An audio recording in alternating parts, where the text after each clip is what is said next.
Good afternoon, everyone. And it looks like we have all council members, the mayor. Looks like we have GL, Jennifer, and Patty here.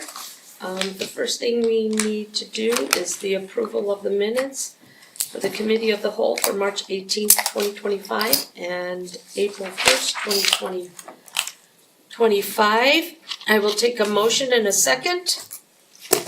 I'll make a motion to approve the minutes for the committee of the whole for March 18th, 2025 and April 1st, 2025 I'll second. Okay, we got a couple of seconds. That's We great. seconded the second. Same second. Okay, all in favor, say aye. Aye. Any opposed? Hey, there's no opposition, so the minutes are approved. So we will go on to our first one. We have the 2025 legislative wrap-up. GL Litchfield, Corey Holdaway, and Dave Stewart presenting, and it's 30 minutes. Really? You think you can get through this? 30 Well, minutes? actually, probably didn't get to that, but, so, with me tonight are our lobbyists. Some of you have seen them before. On the other side of Corey here is David Stewart. This is Corey Holdaway. I think I'd like each of you just to kind of introduce yourself, get a few, a minute or so, and just let us know who you are. I think since the last time, I don't know, Paul, were you here last time? Yeah. Okay, I think so Scott, this Scott's is the only new for one. you. I'm brand new. Okay, there you go. Nice to meet you. Thank you. You too. So I'm Corey Holdaway. I'm principal owner of KMH Government Affairs Consulting. My background is I served in the legislature for 6 terms, and now I've been lobbying for just about that same amount of time. I left after 6 terms and then started working as a lobbyist about 11 years ago. And I've had the privilege of working with Murray for a number of years, and I just appreciate all that Murray does. I mean, you do it all, and I just want to compliment you.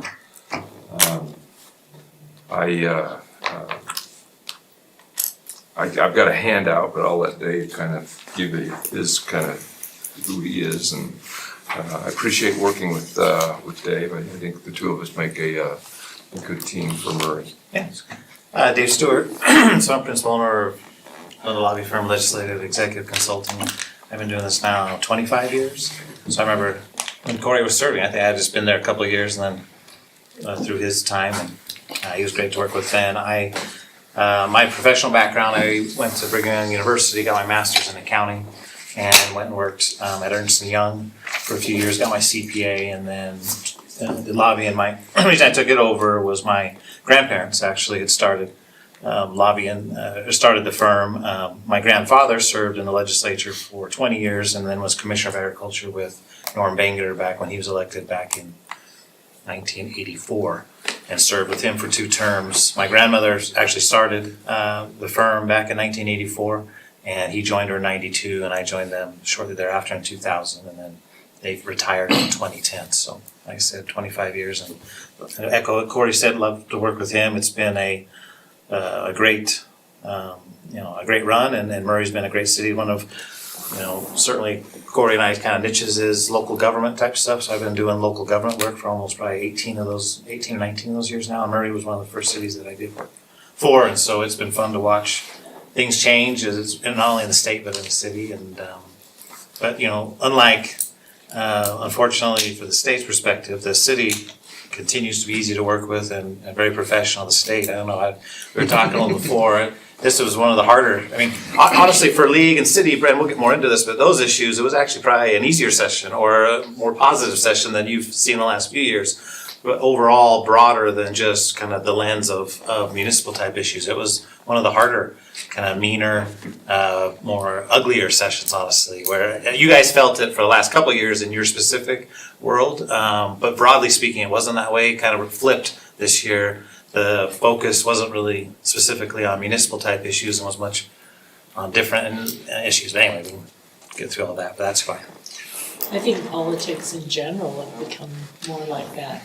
I mean, national Well, we've been fortunate, I think. We haven't gotten that as much here, right? I mean, National's been going, it seems like, for a little while, and we've been kind of living in a bubble. And And the shelters. yeah, and I think that's certainly now, We've got enough for everybody. I think that we caught up to the National, unfortunately. So you're saying it's kind of shifted to more municipal focus, is that what you're saying? No, I'm just Oh. saying just the overall tenor and engaging with the legislature just on a broader sense.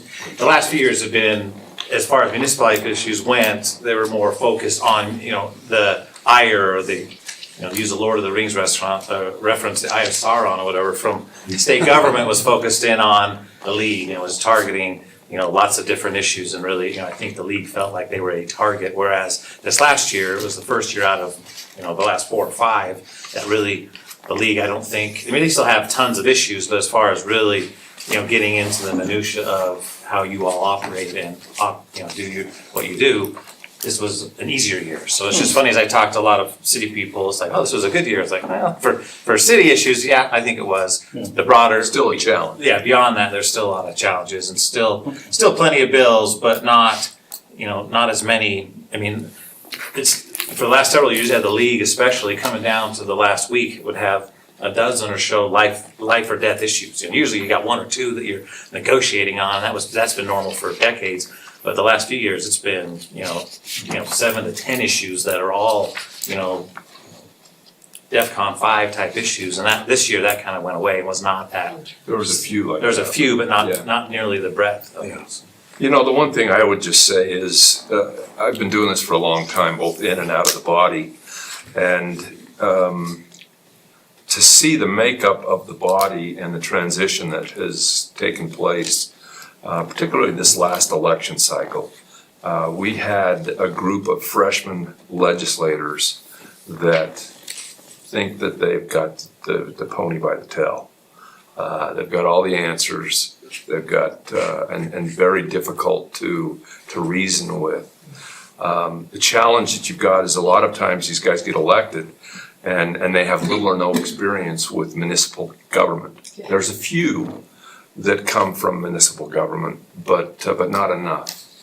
The ones that do come from a municipal background are much easier to work with as far as your issues go, because they understand it. They understand zoning issues. They understand where the rubber meets the road and the need for improvements and things like that.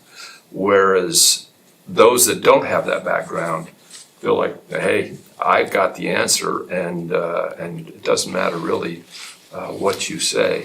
One size fits all across Yeah, the state. yeah, and whether it's Salt Lake City, and dealing with some of the challenges that they've got, and then they transfer that into some of the other cities because Salt Lake City's having some issues with public safety. They feel like everybody's having issues with public safety, and therefore they pass sometimes overarching bills to solve what they perceive is a problem, when in reality it's just government doing government work.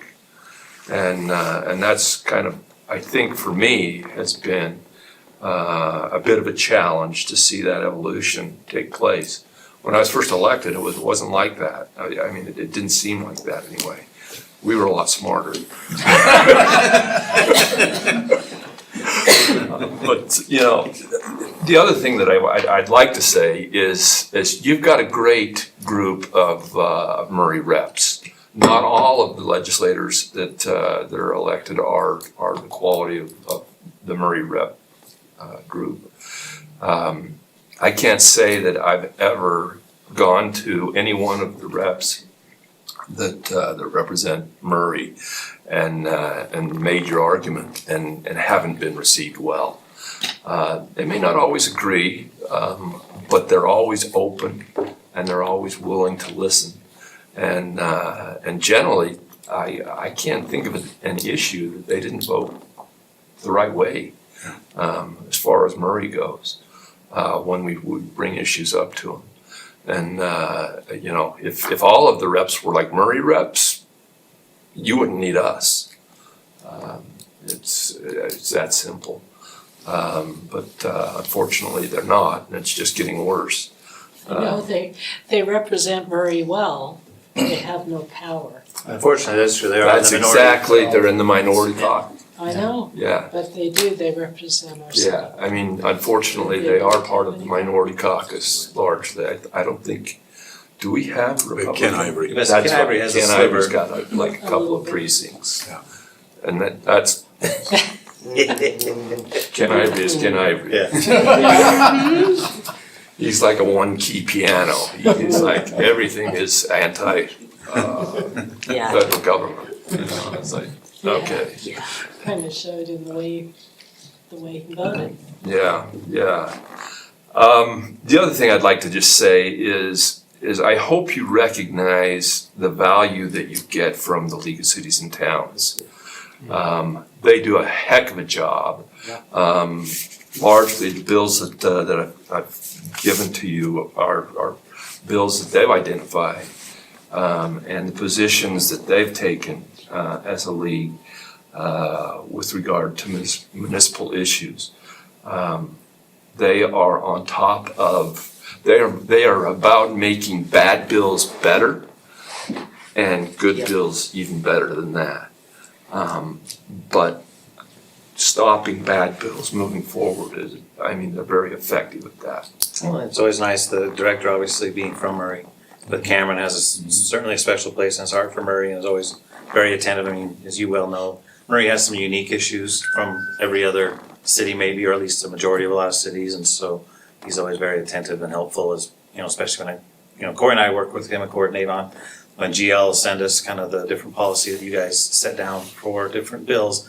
And then, but specifically when there are bills that, the league is engaged on, but maybe it only affects a handful, including Murray, Cameron's always been really good to focus in on Take that those up. and take those up and work on them too, so. Yeah.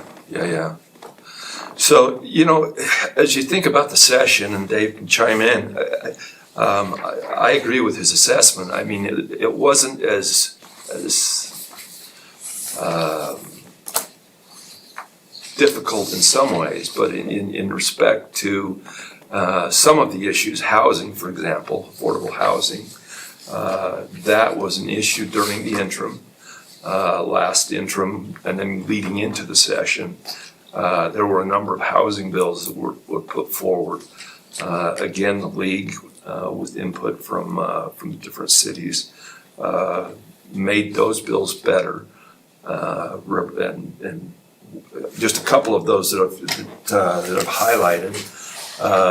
House Bill 37 by Representative Dunnigan was a bill that was started during the interim and started out as, and interestingly enough, Representative Dunnigan comes from a city council background, but he's been in the legislature for 25 years. He's one of the longest serving at this point. Yeah, so he's been there a while.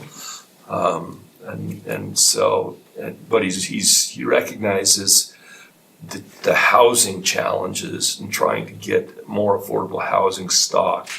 And that was largely what that bill was about, is trying to help with creating opportunities for increasing the affordable housing stock around zoning issues and things like that, and providing incentives rather than a hammer. Provided incentives in that bill. The other housing bills of interest, House Bill 88 was a bill that Representative Ward offered up. He hadn't served in the city council, but that bill basically was saying, look, you're going to force cities to have require them to have alternate dwelling units of a certain size. The bill was opposed by the league, ultimately was defeated, but I think Representative Ward is trying to solve again a housing problem that he sees as critical. A couple of other bills, Lincoln Fillmore, who's the chair of the Commission on Housing Affordability, which is a commission that meets during the interim. He's the chair with Representative White from the House. And it's largely that commission that takes up the bills that the legislature is interested in moving forward. He had a couple of bills.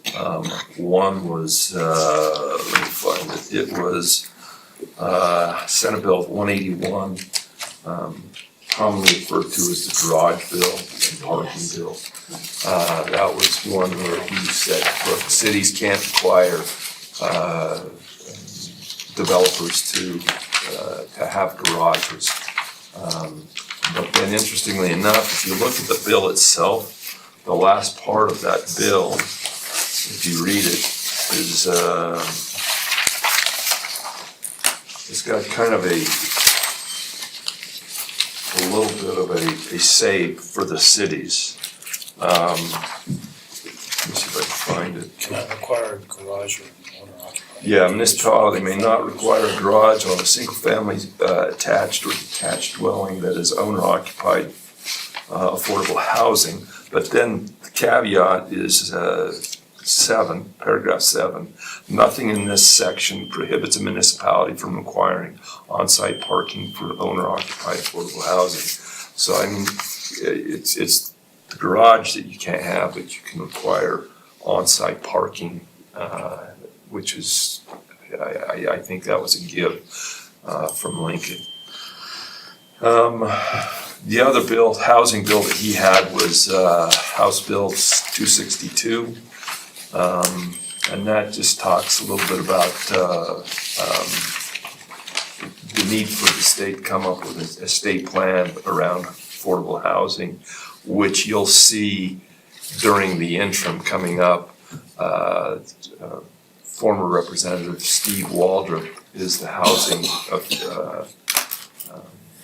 advisor to the governor, and I think they will be working with the Commission on Housing Affordability to come up with a state plan around what affordable housing, defining affordable housing, and what that really means for cities. So we're going to need to pay attention to what that commission is doing during the interim. Aside from that, I mean, those were probably the key housing bills that, and I think that was really the lion's share of the challenge that the cities had, the league had, was the mandates being imposed on them with regard to affordable housing. That isn't necessarily something that, I mean, you guys do a good job of that in terms of making affordable housing stock available and the like. So, One of the other issues that got a lot of publicity and was a big fight was dealing with transportation utility fees. yeah. It's fine, you guys haven't opposed that, I don't think, No. right? Yeah, and I don't know if you've looked at it. So for that's been one now for several years. It was, just to bring up speed real quick, there was a court case where Pleasant Grove, who has implemented, was challenged, ultimately went clear to the Supreme Court, Utah Supreme Court, which ruled that no, a city can charge this and it can be a fee and that. And so when that finally happened, the Taxpayers Association and others that were kind of on the other side of that wanting to eliminate it, realized they weren't going to get rid of it, so they wanted to formalize it, because you'd had a few other cities, Highland being one, and a few others that candidly done it a little more loosey-goosey, and it wasn't quite as tied to a study and as formal. It didn't have, I think, a required kind of a relook or a reauthorization, things like that. So a couple of years ago, a compromise bill was kind of worked out. Ultimately, some large nonprofits in the state had concerns because they didn't want to have to pay the fee. They saw it as a tax, and so that's what killed the bill for a year or two. And then coming back this year, both sides got more entrenched. And so something you don't usually see in Utah, but you see in Congress all the time, where you have a House bill and a Senate bill that do the same thing, pass to the other sides. That happens all the time in Congress, and then they, get reconcile the bills and come out with one, but it really never happens in Utah. But, so you had the House bill, Karen Peterson, who'd been working for the last several years on this issue, pretty passionate about it, and just thought she had gotten to a fair compromise, had that, but it did not give a carve out for nonprofits. It did allow for a tiered structure, so you could, look at it and give a break there. You had Senator Brammer, who was running an alternative that basically was the same, but carved out and made it so nonprofits were not responsible for that fee. That bill barely passed out of the Senate, went over, I don't think it ever got a hearing in the House. The House bill came over and ultimately got amended and sent back, and then the House just never came up because they were not gonna concur. So it ultimately died again. And we'll see what the discussion is. I don't see the large nonprofits changing their mind, but you know, as and candidly, the league was somewhat surprised. They figured we were going to go down with the ship. It was not going to hold, but there had been several issues kind of building. You get to the end of session, and suddenly it doesn't really become about policy anymore. It's now just I'm mad at you for something else. So Senate versus the House. yeah, and so you suddenly got your core group that's with you, and then you got this other group. It's like, well, my enemy's my friend, and they're on board now. And so that because I think if that bill would have come up in the first 3 weeks of session, it would have passed. Yeah. But because it was the last week of session, there was enough frustration on enough issues that type of issue it created enough consternation. Well, the Senate then was pretty frustrated with the league and that they didn't, and so they went in and slashed out of the budget $500,000 on I always get this acronym wrong, the LAA program. This basically was a program created 2 years ago. It doesn't affect candidly Murray, but what it is it authorized and helped pay for from the state people that would be with the league has a couple people, and then the AOGs, Association of Governments throughout the state. And basically, it's for little small towns that don't have the people or the infrastructure, or the technology to have full-time staffs and everything else. So it was kind of this ability to help staff these small communities. And so, not understanding totally what the program did, they thought it was kind of one of those things. You shot at them and missed, but they went in and because it really was going to hurt. I think they're going to work that out. But anyway, the program's $1.5 million. They cut $500,000, which made it so it was untenable. But it didn't really hurt the cities doing the transportation utility fee or the league. The league's looking at, look, we're doing this as a service to help small cities, but the rural guys are going to hate your guts for this, and so it's kind of blown up, and that'll get fixed. But there'll be other things, and so it'll be interesting to see this interim. That issue's not going away, and it's going to be one of those things where the league's going to have to probably decide at some point: do we keep fighting it? And we probably could win it, but there will be other things that the broader legislature has been frustrated, but it hasn't had some real oomph behind it, and so it's kind of like to me one of those. How far do you want to push this issue because it may cause other issues to get more life that they may not be able to get enough votes to roll the league on this, but there'll be other issues that probably would hurt the league and larger cities like Murray more than maybe the transportation utility fee that not every city is looking to do. But stay tuned for that. In a similar sort of bill, House Bill 355, Mining and Critical Infrastructure Materials Amendments Bill, that doesn't affect Murray directly, but the policy of having, again, the legislature. It's interesting because you see the legislature complain about the federal government and imposing their will on the state. And then it's all of a sudden they're deaf when the state is imposing their will on cities. You don't understand the Constitution and how we've set this up. The states created the federal government, and they created all municipalities. So they are at the top of the totem pole in all. The head of the food chain. Exactly. How dare you be that naive? Sorry. It's not the same, Corey. It's totally different. But, You can tell I've made that argument before. And they just look at, and I'm like, that is the dumbest thing in the world to say that you're really going to try and tell me you've created everything. Largely, I think, we're lucky to live in the state that we do. We have a balanced budget. When all is said and done, it's a bit of a challenge, but I think at the end of the day, we all have to agree that we live in a pretty damn good state. Oh, and one other issue that obviously, and I agree totally, Corey, I think that's right. I just saw a headline today where Governor Newsom in California was having to sign something to borrow a couple $1 billion to help pay for Medicaid from their general fund. And that's just the tip of the iceberg, and it's just a disaster. But IPA, IPP, obviously, member city. This was the first year, and we went back and we actually had a decent year. We didn't have any issues with it. Well, there was an issue, but it got worked out. We actually had reason, and we finally got to reasonable people, and so it was nice. Certainly I was very active in that.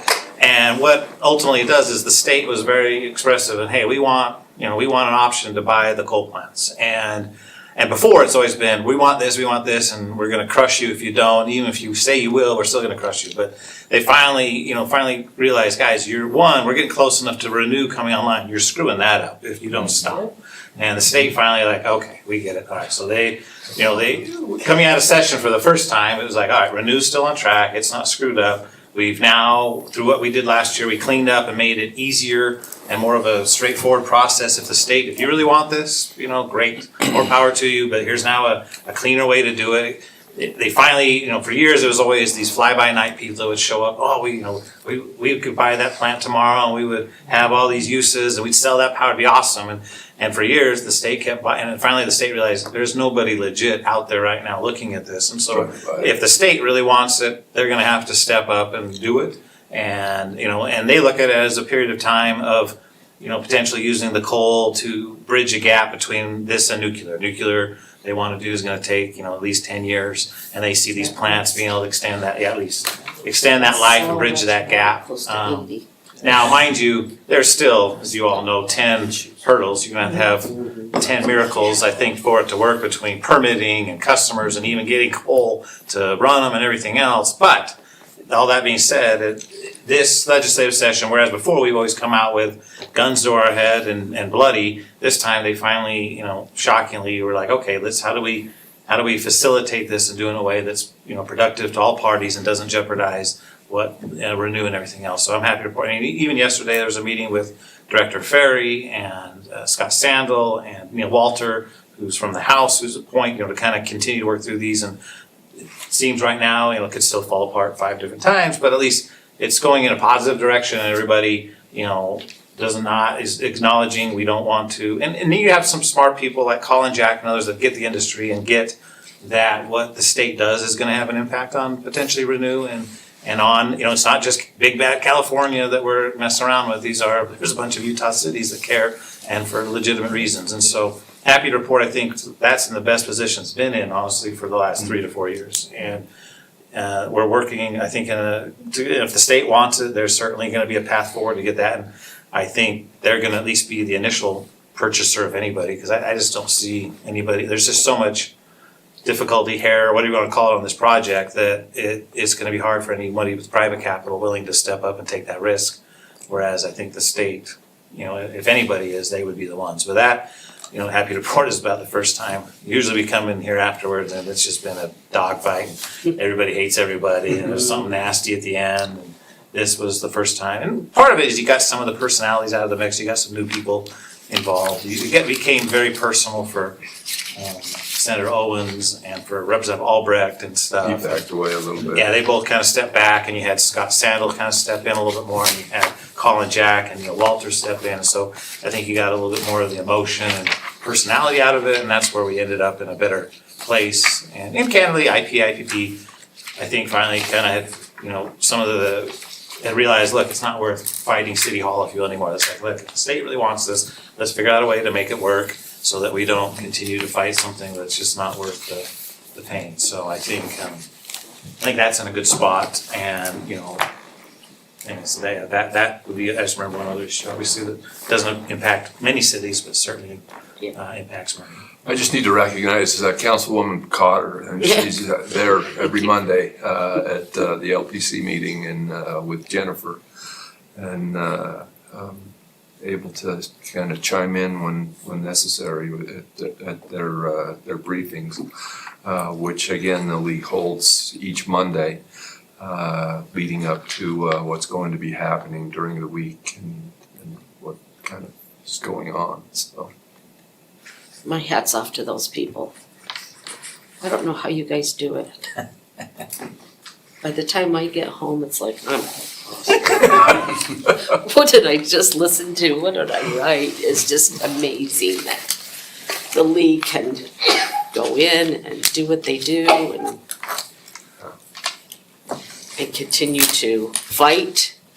They have to, and just reminds me of a school teacher, They bring in the homework. Well, this isn't done, Well, and they call it the League Army. You guys are the League Army.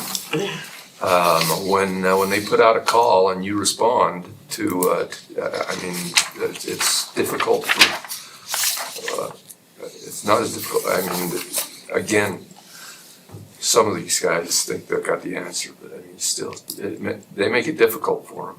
Yeah. So, when it's not a good piece of legislation. It's good. It's a fun time. My hat's off to you guys. Glad it's over. Yeah. Well, this next year will be interesting. It'll be an election year again up there. Oh. And this last time was the first time, so this will be the second, where actually filing will be before the session starts.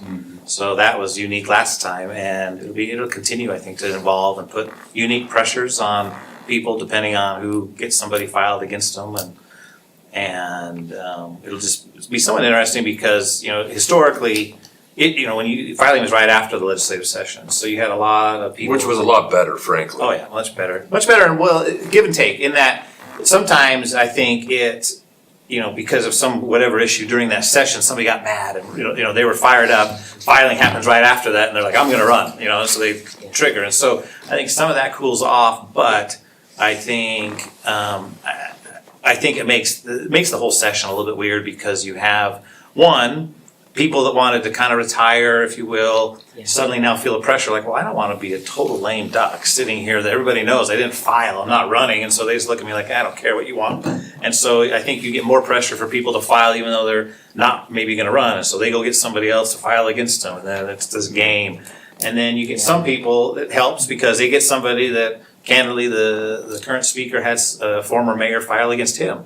He was very good to cities last go around because he, had a guy sitting out there in the wings, basically, ready to send out, and so he was very good to work with. And but it cuts both ways. If somebody doesn't get anybody filed against them, they're like, I can do anything I want, basically, this session, and nobody can get mad at me and come run against me. And so I think it'll be the one thing positive. If enough people file against current legislators, it's probably a good thing because it'll temper, I think, a lot of the goofiness. But if people don't, then it just empowers the goofies because there's no check on them at that point. And so, but that's going to come up. It'll be interesting, and that, and then obviously this year you have municipal elections going in. But next year it'll be, and because what will drive that a little bit is whatever happens federally. I mean, I think you're going to see so much. Whether with tariffs and the midterms coming up and economies and recessions and frustration, I don't know, that's going to be what I think drives people's interest in their local, they're going to be mad at federal stuff, and does it trickle down? And do we get a lot of people in January mad at the world and want to change it, and so they're going to run? Or may those be beat down, it'll be a recession and they're just trying to keep their jobs and don't care about politics, so it'll be interesting to see. Dave, you've often been able to get us extra funding for roads. Were you able to do that this year? Not this year. This year was a unique budget year. I don't know if you guys saw it as much. Certainly in the state, it was, flat is the new down, if you will, and it was the tightest budget year I've seen. I mean, they always talk like there's no money, and then they always have money. And they come up with this year was one of those where they actually were right. There was, what you had is you had numbers. The one thing they haven't had, I think fiscal analyst was saying in 15, 20 years, that from their projection they do one in December and then one in February, the numbers actually fell and went back. And that's never happened. Usually they take it pretty conservative, but in that 2-month span, it had dropped and the economy started to taper off. But they were hell-bent on they had to do a tax cut. That's what they wanted. So that took $160 million off the table. They then found a budget. Which is frustrating because they always do that even before the session starts. They pull off 150 million or 200 or whatever, and it's like you bring it up to them. Well, you've got 150 million sitting in a you've got needs. Well, no, it's not available. Yeah, it's off the table. You had $125 million Medicaid kind of budget snafu they weren't accounting for that they had to fund. You then had, some Medicaid growth. You had all this. So once you funded all the things that, in their eyes, you had to fund, it really was. I mean, they actually initial appropriation committees they cut a lot of budgets, 5% and 10%, and they restored a lot of those, but went through that exercise that usually you don't. Obviously, we haven't seen for several years, and even when they did it in the COVID year back in 20, they ended up backfilling because of all the federal money, everything, but. So this was not a good year to get candidate funding for anything. So looking more towards next year, hopefully things have kind of bottomed out and are stabilized and feeling more that way, and certainly look to to do some funding there. But yeah, because of that, there wasn't that opportunity this year. And two, I mean, the fiscal analyst's office with the governor's office of planning and budget, I mean, they are very conservative in terms of projections, traditionally. But again, like David said, I mean, it's even as conservative as they were, I mean, they just didn't anticipate the down as Well, one of the things they're still doing, and it's a good policy, I mean, if you're trying to fund things, it wasn't great, but they have quite a few things that they are still funding with ongoing money that are one-time expenditures, because their attitude and thought is, you know, we're not out of the woods yet. I mean, there's still the recession by Lumen on the corner, and their attitude has been, look, let's have hopefully we have a lot of excess because we're overly conservative, but they pulled out a little bit of that ongoing money to do some things, but there is still, probably $1 billion or more of ongoing money in one-time things that they're anticipating a continual slowdown what they don't want to do. And it's not I can't argue with it, is you go fund a bunch of stuff, you got to come back next year and cut and scale back. And so they've been very conservative that way. And at some point when there's more stability and more, on the, looking onto the horizon of kind of continued growth, I think, those will be some good years, hopefully.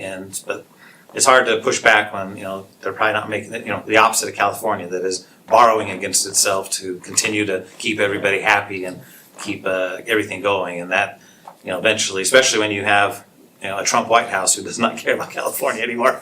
I mean, if it were Kamala, they could probably keep doing it and she figure out a way to help them. I don't really see Trump being too sympathetic to their, budget woes. So, it'll be interesting. Thank you, guys. Do you have any questions for us? Thank you for the opportunity. I have one question really quick. SB 370 or 337. 337, yeah. It died. Mhm. What's the future? So that's one of those that came out, and there's always different strategies in how you approach legislation. In Utah, everybody likes to compromise. So you want to put in there a little bit too, that you can give away something and come back. Well, they went a little too big. And it became so toxic, and it just became one of those numbers at that point that they could have put in there mother than apple pie, it would have failed just because of that number. The core, some of the ideas of a coordinated economic development effort from the state perspective with, you've got MIDA, which is Military Installation Development Authority doing development. You've got the point, you've got the port, you got the ports all over the place, and as well as cities and counties, everybody doing how do we coordinate this? I don't see that concept of somebody doing a better job coordinating all that going away and them trying to figure out. What I think the message they heard loud and clear from the league and from you all and from Corey and I is the usurping of local land use to facilitate that. It's a non-starter, especially. I mean, it's one thing, maybe people would have, if it was, if it's some big industrial type development thing that it's gonna span a couple cities, a couple counties, that's when the state can step in and do it, maybe. But the fact that you put in there and put housing and you put in, it's like, this is just a development.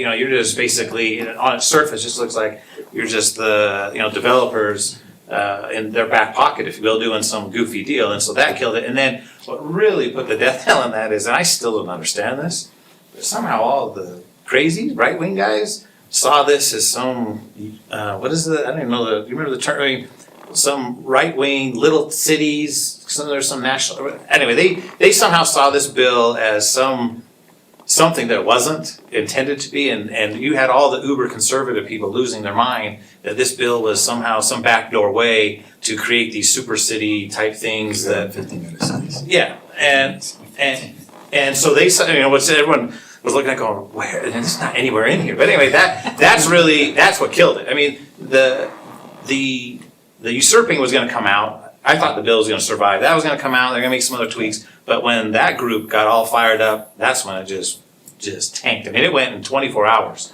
from, this is the governor's bill, it's going to pass, to this thing can't even get out of committee without basically the Senate president pushing it out of committee just to not embarrass the governor. And when it came out too, I mean, it was late in the session. Yeah. It was only a week left. Yeah, or something like yeah, that. it was like very little. Well, and even when it came out, it still was half baked. I mean, they had to Yeah. finally get the bill moving because of how Yeah. late it was. So long story back, I think that concept is going to be back, and that's certainly something the governor wants. And I don't think I think it's not a bad idea, honestly, to have a better coordination between these different entities that are tripping over each other. But I think they learned, hopefully from their mistakes, that they went too far. And again, I don't know how it got into that whole goofy ultra conservative thing, but it'll be back, I think, this next year. Thank you. Thank you. Thank you for guys, the appreciate it. opportunity, thanks for the opportunity to report, and we love you. Yeah, appreciate you guys. Thank you. Thanks so much. Good to see you. Thanks, you guys. Okay, discussion number 3 on an ordinance relating to land use amendment, the general plan from office to general commercial and the zoning map from GO, general office to CD, commercial development for the property located at 20 East Winchester Street, Murray City. Zachary Smallwood presenting, 15 minutes. Hello, hello. Let's see.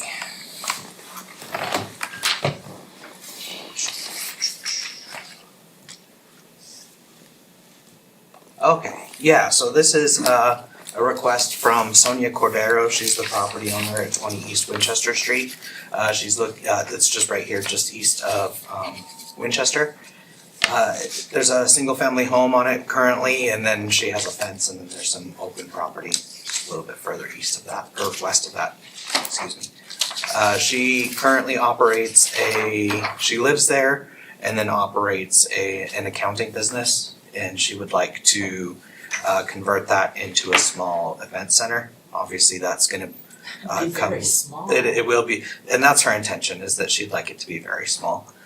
She thinks there's a need for smaller event centers around the county for just smaller parties. We're saying smaller parties, Yeah. like 10 people? Like quinceanera type parties and things like that. Nothing too large. We've been seeing a lot of development applications or like tenant improvements in commercial properties where people want to do that. Usually converting like a space just here to the north to allow some type of events or assembly space turns out to be too cost prohibitive as part of a building upgrade type thing. So we are seeing that happen more and more. She's located in the general office zone currently. As you can see in red, that's the CD zone that she's requesting to go into.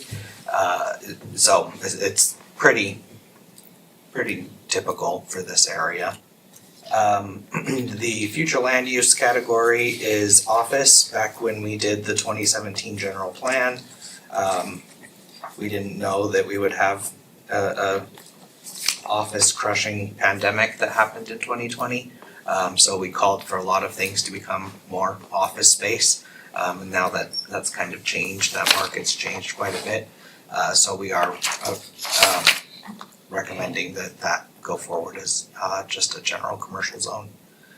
Here's just a couple, just what they say in the general plan for office. It allows for, wide range of uses, compatible with adjacent residential uses. Then also in the CD zone, these should be for larger projects or where they're going next to, it's our typical general commercial zone, everything along State Street, 53rd, a lot of 9th East in the hubs area are kind of in that area. Zoning standards in the GO existing, these both are largely height-wise pretty consistent. So in the GO, they're only allowed up to 30 feet within 100 feet of a residential district. In the CD, they're allowed 35 within 100 feet of a residential zone. So 5 additional feet. Front yard setback is the same. I should have just included this. The rear yard is the same at 20 feet. Side yard is 10 in GO. This isn't in a side yard, so it isn't really going to matter, but none in the CD zone. Side yard wouldn't apply. I apologize. Corner side yard is 20 feet. It wouldn't apply in the CD zone, not a corner lot. Parking is based on use, but runs typically about either 4 per thousand or 5 per thousand in each zone. That would be my concern, is the parking. I mean, And we would review that as part of any development application, and she would have to meet that as part of event center. We do have, I think, stricter parking requirements if she does come forward with an event center, depending on how it's laid out. It would have a higher parking standard. So she may not be able to do it anyway. She may not. She says that she's got a really good idea and concept, and she's got an architect on board. But we'll see. So, Yeah. Well, I'm wondering about setbacks, so are the setbacks, not having a setback here versus having it, is that gonna pose problems later down the road? No, Does the geo require some, this one doesn't, are we gonna get buildings too close to each other, or visually it's gonna look awkward being that close? I don't anticipate it being that way. The CD zone currently, so like doesn't have any setbacks and everything, and it hasn't since zoning has been implemented in the city. Same with the NG zone, so the manufacturing zone, that doesn't have any side yard setbacks either. I mean, it doesn't look like it has much of a setback now. It's right there on the Exactly, property it's line. pretty close, yeah, It's right on it. yeah, it's very close. Is she planning on repurposing the house, or are we looking She's at gonna full? demo, she wants to demo. And is she gonna live in this space? I don't anticipate she would be. 'Cause I was gonna say- That's still something she thinks she might want to do, but I don't think it's Is possible. that allowed in this zone? Maybe, but that takes some interpretation that I still have to work out with this guy back here. Okay, Yeah. We haven't talked about that yet, but look. Yeah, we will be talking about it, okay. so. Cause if we do approve it, I think she needs to know that beforehand, that this might not be inhabitable under zone. Right, and Yeah, she, without going too deep into it, she has appealed and won on this land use code that she's citing okay. before. And so I need to kind of bring Chad up to Okay. speed on that land use code.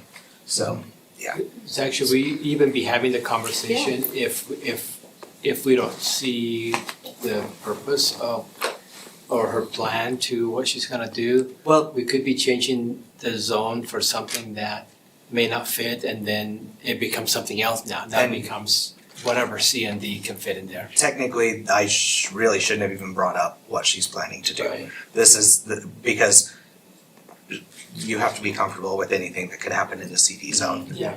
As opposed to the geo zone. That's why we recommended for it. It's along Winchester and has CD all around it.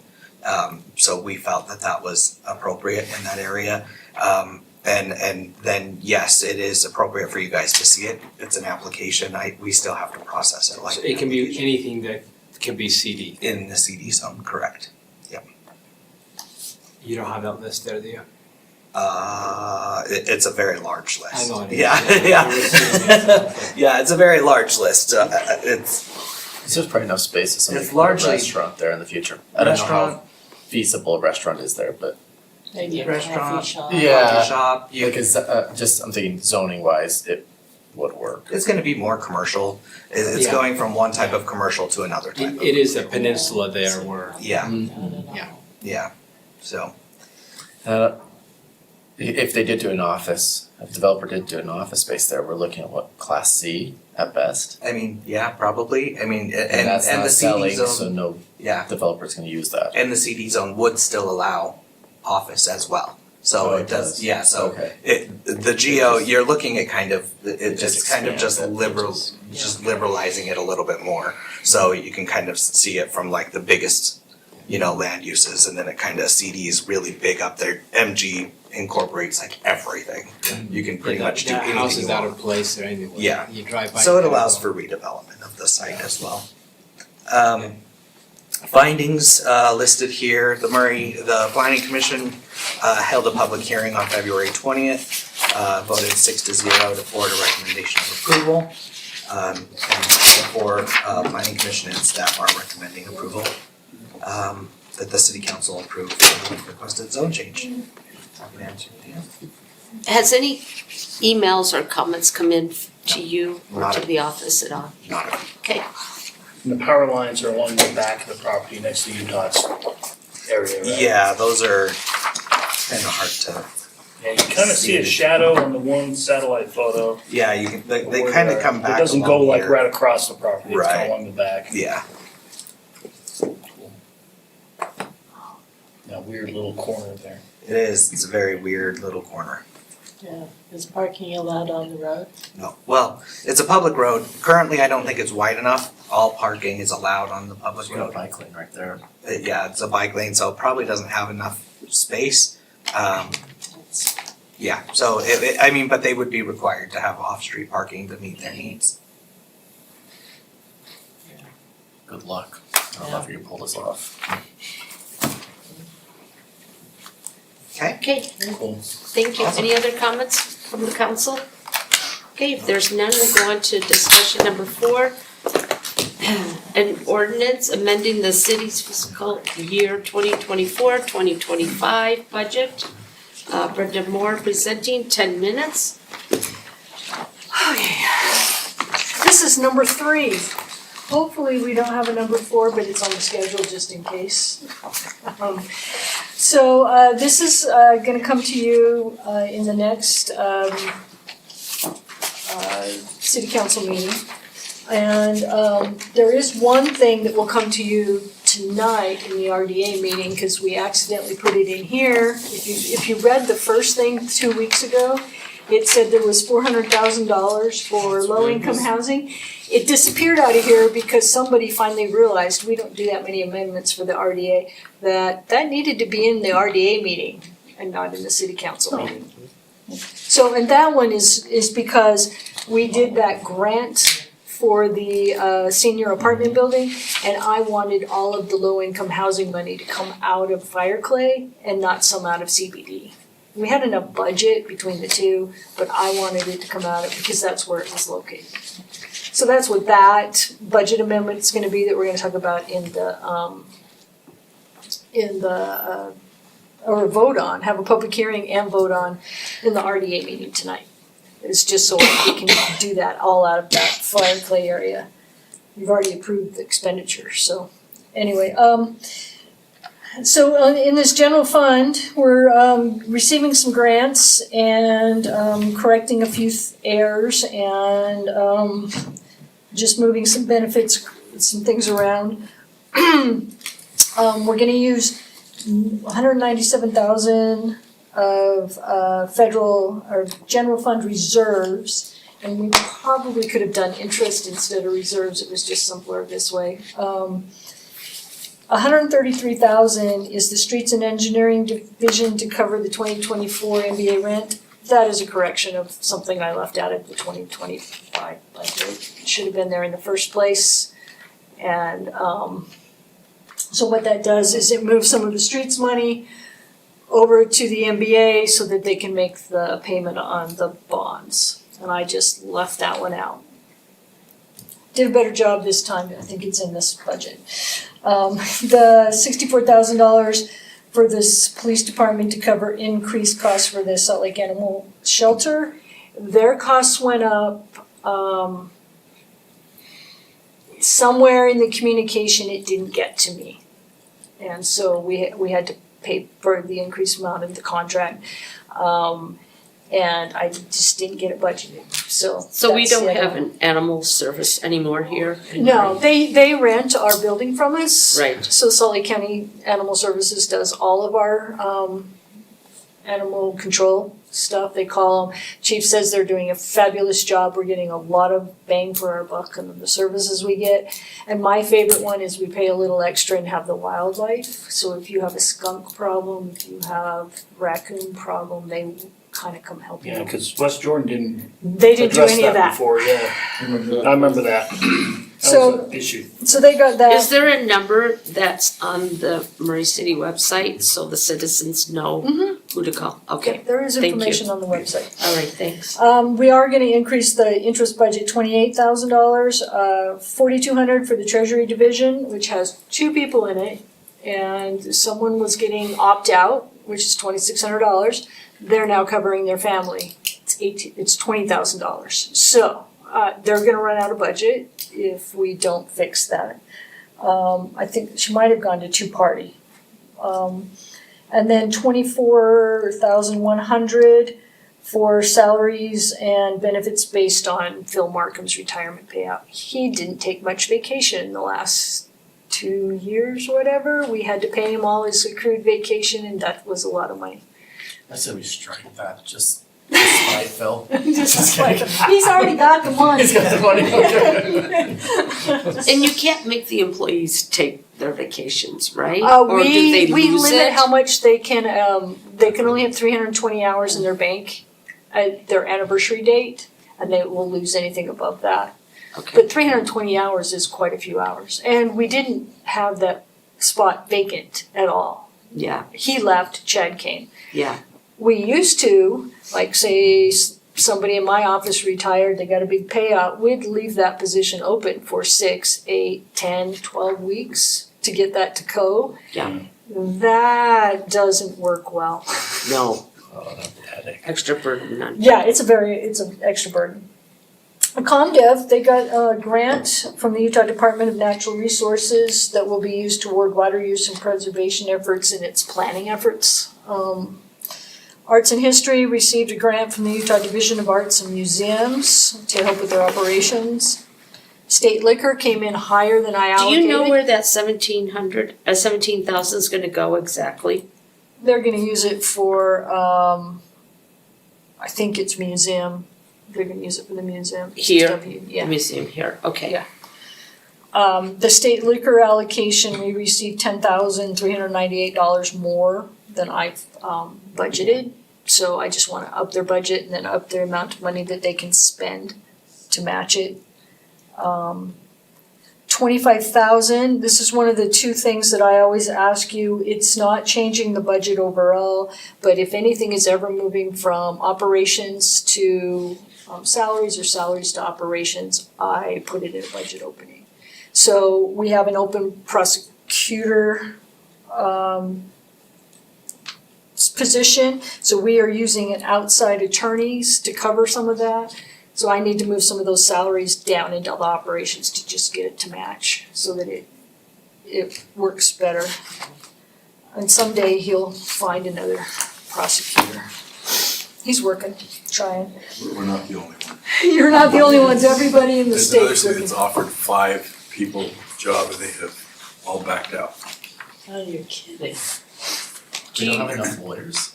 So, well, Weird part of it statement. is you've got Salt Lake City and the DA's office offering a lot Oh. of entry level money.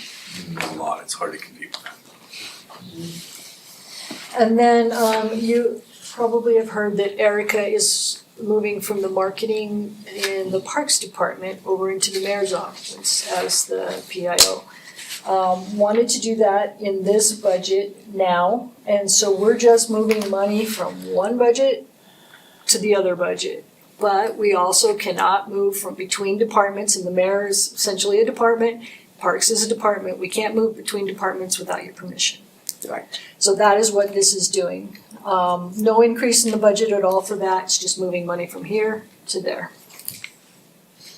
And then in the Parkway, the golf fund, they are gonna use reserves to cover new HVA systems for the pro shop and the cafe. It's a good time to do them, because they're not using their heat or their air conditioning right now. And saves money if we do them both.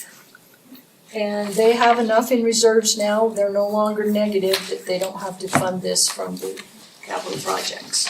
We are gonna fund a little bit of their equipment in the next budget, but not in this one. So, that's what's in here. Do you have any questions? We'll just put our reserves up percentage wise. I was Oh, just it's gonna ask It's that. gonna stay right around 26%. Cause sales tax is coming in slightly more than I have budgeted, and then we're talking slightly more than last year. Interest is still, it's dropping, but it's still at the 4% range. And I think I budgeted around 3, so will stay around 26. Well, in the budget, the way I'm projecting it is it's gonna stay at 26.4. One of the sentence in here, it says the interest rates on city investments continue to decrease, so as few new budgeted items will be paid by increasing the budget for interest revenue. The remaining expenses will be paid out of reserves. How much out of the reserves, do you know? Which sentence was that? It's right under where it says, a budget opening public hearing, then go down to the Oh, next. the only one coming out of the general funds reserves is that 197,954. And then out of the parkway reserves is the 36,766 for their HVAC. Okay. Everything else is either revenue neutral or is coming from outside or interest. Okay. And will we know how much is left in that reserve when we get our budget thing? How much my best guess, we will know. Okay, Because I don't know what's gonna happen for the next, I mean, I based all of my estimates based on Right. February 28th. yeah, I got 4 months left in the yeah, year. yep. So it could go all different directions, Yeah. but it's my best educated guess. Okay. Okay, thank you. You're welcome. Okay, our next discussion item is discussion and input on implementing an electric vehicle charging ordinance. Adam Huck, you have 15 minutes. So, since the five of us cannot figure out a time to have a workshop together because we have so many conflicting schedules. Not me. Me either. I have no life. We're adding some of these things. Yeah, we're adding some of this to our committee of the whole, so this is meant to be a workshop item, like we're not passing anything next week off of this. So the idea behind this originated from as we were working through the form-based code. The form-based code has a part of it that says that we follow the EV charging standards throughout the city. And we realized we don't have EV charging standards. So we're bringing this forward as a council, that I gave you Ogden's, or Jennifer found Ogden's ordinance, and you have that. So the idea is to have discussion, how do we feel about it, what do we think, do we wanna implement it, and just kinda get a feel for the direction moving forward. If we're comfortable with it, with questions, and yeah, just have a discussion. So what this is then, is setting a minimum number of electric charging stations per number of parking spots in a development? Yeah, so the way Ogden did it, it was kind of a twofold, based upon parking spots, and then they had also debate based upon if it's a multifamily development, how many per units are there. So theirs was kind of a two-pronged approach. I don't know if we wanna do that. I lean toward, I like the number of parking spots and like in commercial. Personally, I'm not sure about the multifamily development, like,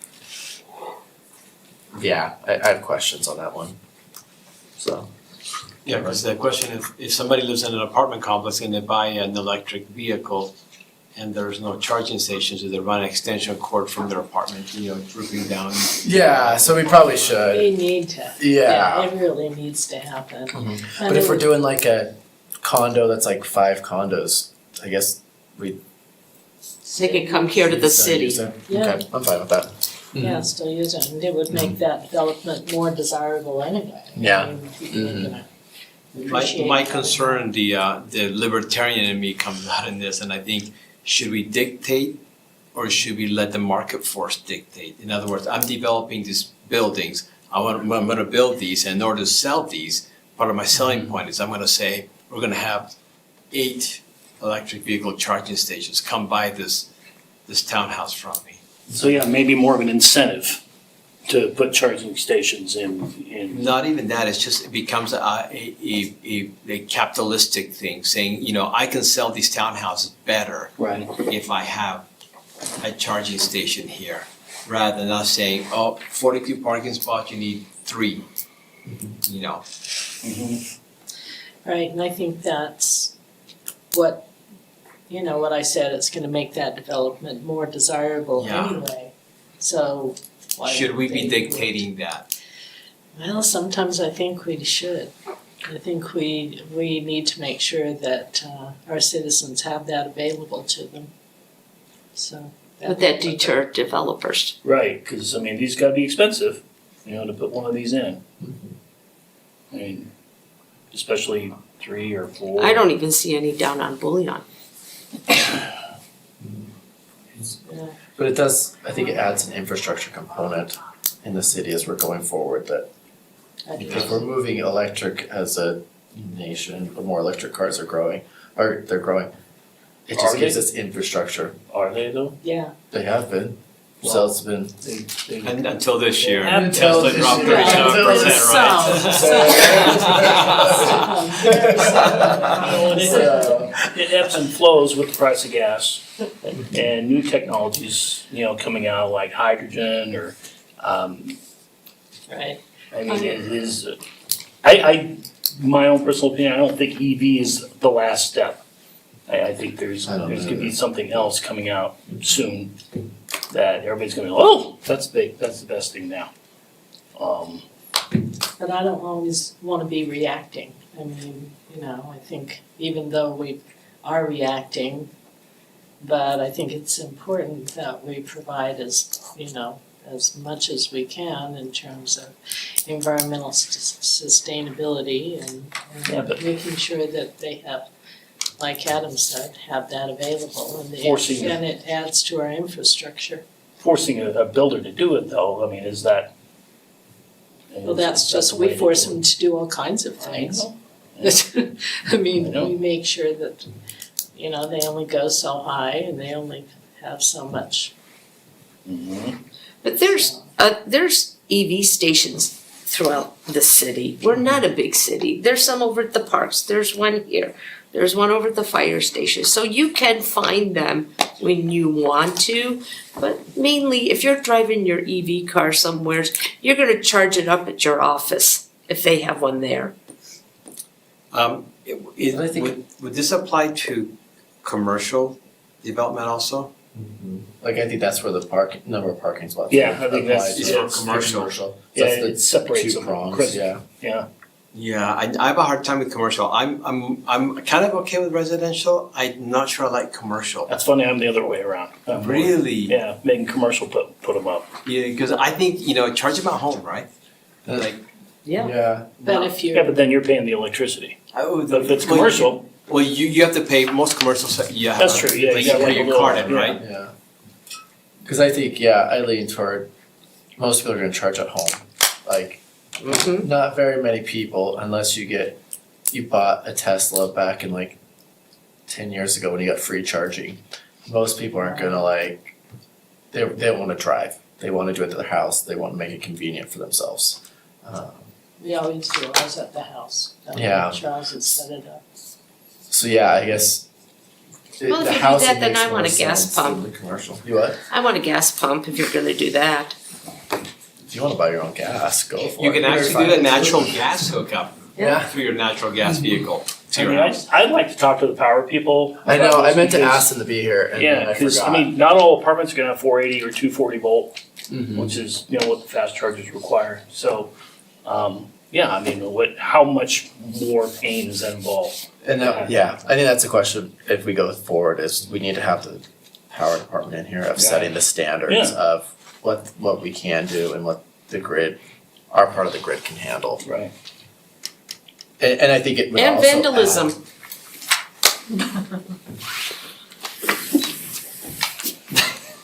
I'm not sure how that, I'm not following. Well, you, Don't just give us a headline, just tell us, Yeah, connect the dots for me, I'm not following this. you could end up having vandalism in these developments. Well, I think that's a risk we run in any development. I They just vandalize don't- cars there, I mean, No. Cause it's a- yeah, cause I think if we move forward with it, it would be we need the power departments. Yeah. Like I want them to specify exactly what the standards are, cause I know that's been a problem. Right. With some developers, they wanna do it one way, Mhm. and our power department comes in with a different way and says, no, this is how we do it here. Yeah. So if we specify that in code, it just simplifies it for everybody going forward. And I see from the Ogden ordinance here, there are not very many requirements. One for 50 to 99. Yeah, it's not a lot. Two for 100 to Not crazy. 149. So, I would have no heartache voting for something like what Ogden had, because it's minimal requirement. Yeah, I don't think we need to go crazy here. Yeah. I mean, I'd have to think about it, hear what the power department has, but I'm be okay-ish right now with something like that. But that's commercial. That's You commercial, know, yeah. for those, Yeah, but yeah. for residential, it's, shall either install electrical within each unit's garage, so every single unit Yeah. is gonna have, you know, the At least ability to hook the up. The ability Yeah, to. exactly. So the putting that- infrastructure would be in place, Right, so but that they they wouldn't can, exactly have so the. that 240 or that 480 volt plug in that garage is what they're Do saying. we have to have the plug, would it go that far, or we just I have to don't have know it if it in has to go place? to the plug, it just has to be able to, if they, I think, the way I read it, if they wanted to upgrade it to that, they could. Yeah, I'm okay with that option, I'm not okay with requiring it in every dwelling garage, you know? You get, cause the way, yeah, the way To have it it available. reads, it's shall either install an electric vehicle charging facility within each unit or provide an adaptable system such as a charging facility could be installed upon the tenant's request. So that if a tenant wanted to upgrade their unit on, like if you're buying a townhouse, Right, but the You unit want- would have to be capable of doing it'd have to be that, capable of you upgrading it yeah, right, which is a whole either separate then box. or 10 years down the road. Jennifer, did you happen to find any other cities that had ordinances? No, some of them had talked about it but hadn't acted on it yet. I never heard back from Salt Lake City, which I was surprised. I know, I'm surprised that. But Salt most of Lake them, doesn't? I don't know if they do or not. She never got back to me. So they're Who did doing. Yeah, I was gonna say this got a new director. So- West Jordan's talked about it. I think Provost talked about it, but no one's acted on it. Well, like I said, it'd be nice to be on the cutting edge of something. I think But it with the makes wind sense. blowing, that's where I'm at, you know, it's just like, yes, no, yes, no. What are you thinking, Pam? Just let the developers do their thing. If they wanna put it in, let them put it in. If they don't, they don't. Those people that don't have them now, they're finding places to go and charge their vehicles. But to do an ordinance, not now. I think it would encourage people to purchase electric vehicles. Well, I'm sorry, I don't have $75,000 if I lived in a townhome. And I know my daughter doesn't have $75,000 to go buy an electric vehicle right now with her HOA fee and her mortgage and living expenses. She does not have that. And Diane, And not all so- of us believe that electric cars are cleaner. I mean, there's so many studies that show that the electricity that's produced with coal to power that car, it's not exactly, you know, Well, we're just hopefully moving the coal's on pollution its way somewhere out. else. Native American trade. Yeah. So, you know, I see more of a convenience trait than an environmental trait, you know? And do we wanna legislate a convenience? Like I said, I Have a keep leaning different left and right on this perspective. one, you know? Yeah, I have a different perspective because I Yeah. think it makes it to where there isn't so much CO2 that goes into the air. And hopefully we are getting rid of coal. I mean, that's, Not in our lifetime. Not why I'm here. I think that's too bad. Yeah, I that's- know, Yeah, that, but that ain't gonna, so, Scott, where are you? you're a no, I'm a hey. yeah, I mean, I'm into talking to the power department and seeing exactly what's involved. Mhm. If it's a simple thing where each house is already wired for 280, for 480, for 240, at least making it available for the owners to put it in there, that's awesome. Mhm. But at least lining out what Yeah. that looks like. But I don't know about number of spaces. Well, commercial, I'm all for. You know, people go to the store, they sit there, they plug it in while they're, you know, shopping or whatever, but yeah, at least make it available in residential, that's kind of where I'm at. Chad, from a planning perspective, anything that you see? Just listening, yeah, didn't have necessarily any thoughts before the meeting, but it's good discussion. So let's do some research, we can come back. Yeah. Let's talk to Okay. power department and see what they say and, Yeah. Let's talk about this again. yeah, It's maybe like- bring Oh, back- yeah, I'm all for it. Yeah, maybe bring back a couple Yeah. weeks, months, whatever. Yeah. Is that okay? Good, thanks for bringing it up. Yeah, that's good. Just wait, I've got like 6 more coming up. Oh, he's not done. I'm not, Good for you. I'm just getting warmed up. Good for you. I'm not done either. Okay, our next one is the reports from the National Leagues of Cities and League of Cities Conference. Paul Pickett, Diane Turner, Adam Huck, and Jennifer Kennedy, you have 10 minutes to present. Don't speak all at once. 2 minutes each, ready? We went to DC, there was a conference. I've got All the, attended? I've got Go for it, Paul. 3 columns. Okay. I get the good, the so-so, and the not so good. Okay, so let me start with the good. Okay, Food. I found it highly beneficial for 2 reasons. One, I really enjoyed the camaraderie and the time we spent together, getting to know each other. okay, I think that is gonna open doors for us to work together for the better of the city. Second thing, I really enjoyed meeting with our legislators and talking about the issues that are important to us. And having a face-to-face chat and getting some honest answers from them is like, yeah, that ain't gonna happen, or that's a possibility, or keep dreaming on this one, or tweak this one so it's more appetizing for us to vote on it. So I really found those 2 things to be really positive. The so-so were the sessions. The sessions just didn't have any ump. I mean, compared to ULCT, yeah, they were weak Yeah. sessions, and the options were just between bad and so bad, you know? And you go in there and kind of go, you know, this session, Murray's already doing this, Utah's already doing this, you know? Let's talk about these, you know, federal-private partnership. Let's talk about private, you know, public partnership. I'm going, Yeah. yeah, we're doing it. So I didn't walk away going, wow, I learned so much. yeah. I'm gonna jump in on that. When it's your turn. Yeah.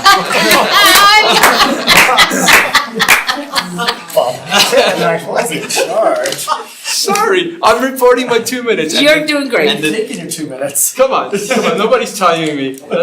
And the I am. third thing, I did not enjoy the activism involved there. I just found all these the Hispanic, you know, Yeah. city association, the Black or African American city association, they had their little groups, and I just thought, this isn't for everybody. Yeah. It's like, this is for more activism type of thing. But having said that, I think everybody should go once. Oh, yeah, You need to go oh, yeah, once to see go once. Mhm. this whole thing. I'm not sure it's worth sending 3 of us over or Okay. 4 of us over. Definitely, totally agree, because we can have that. Well, we can have a discussion later on. This is my Yes. report, okay? Yes. My I report. totally agree, yes. Anybody else? Can I talk now? Sure. You have until 5. That is yours now. I think one thing you have to keep in mind is, I think comparing ULCT to NLC is a little bit of comparing apples and oranges. Your objective in going to DC, our objective is different. Our objective is to lobby for the city with our legislators. The conference itself is always mid. I feel like it's always mid, and it was even more mid this year. Yeah. Too bad, because we were, just a few weeks out of Trump saying we're not gonna send any money to anybody. So everybody kind of went to the conference going, it's a conference about how do you get federal dollars, and we're all looking at each other going, we don't know if there are gonna be federal dollars available in the coming weeks. So it made the sessions really challenging. But the number one thing is always developing those relationships and lobbying for us as a city, which I think we had some really good moments, and we're building some relationships there where we can go back and continue to lobby for federal funds when we have projects that we need, and they know us and they know what we represent. So building those relationships is always important. Like sitting down and just talking to them is, I think, the most valuable part of that conference. And we have some new, I mean, Yeah, Mike especially Kennedy. one, yeah. Mhm. And he didn't even know anything about Murray.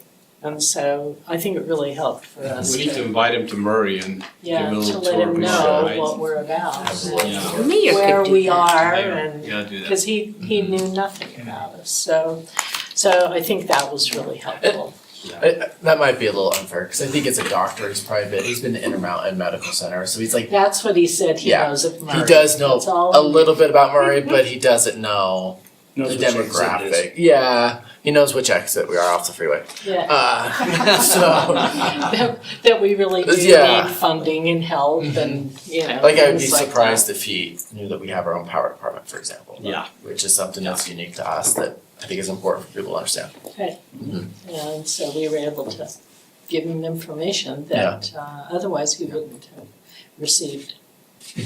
That's a fair report. I approve. Diane, do you have any more? Jennifer? Oh, I also enjoy going to the into the western cities. I think that's always interesting to find out Yeah. what's going on with them. Yeah. That's really interesting, so I like that. That's when I found out about Colorado and the marijuana thing.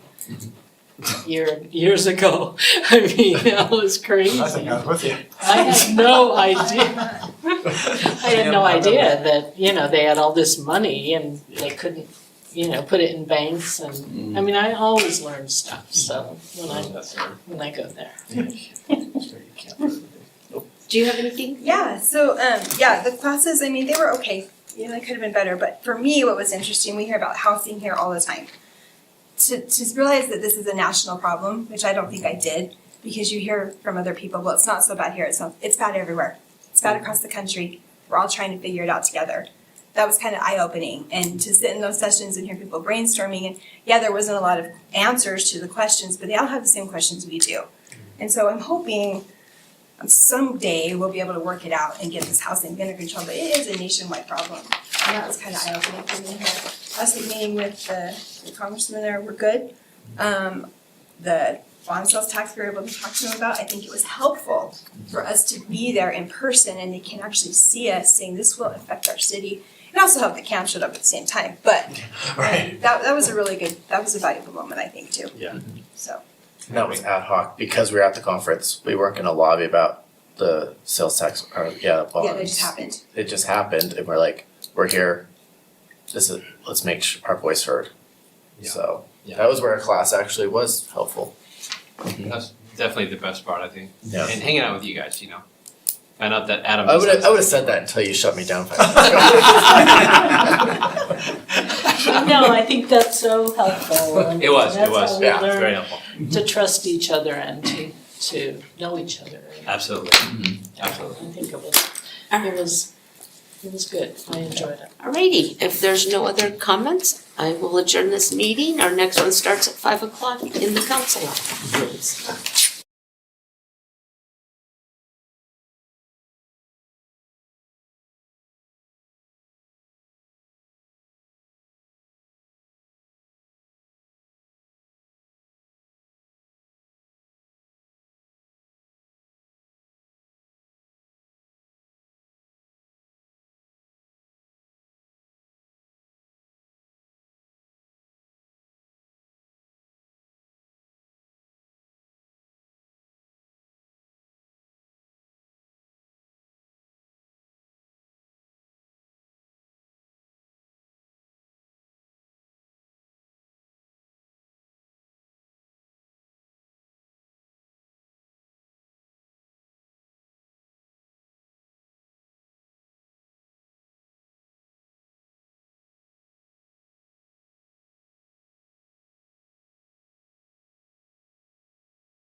2025.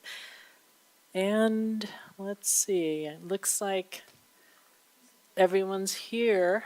We're missing GL, but I'm sure he'll be here in a minute.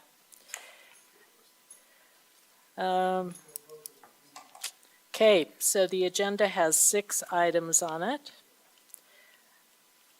And the first one is approval of minutes, but there are no minutes, so we don't have to worry about that.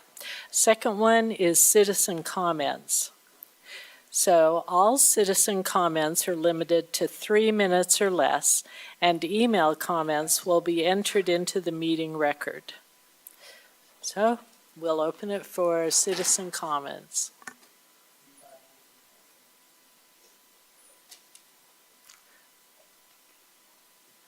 Chad, were there any email comments or?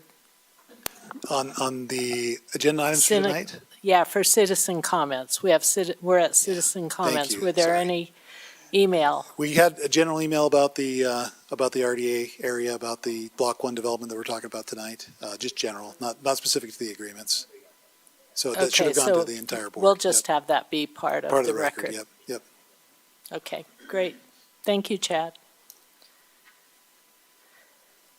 Okay, the third is an action item, and that is to consider a resolution approving a participation and reimbursement agreement between the Redevelopment Agency of Murray City, the RDA, and Rockworth Companies related to the redevelopment of 2.34 acres of real property consisting of parcels assigned assessor's parcel number 2207105003 and 2207105004.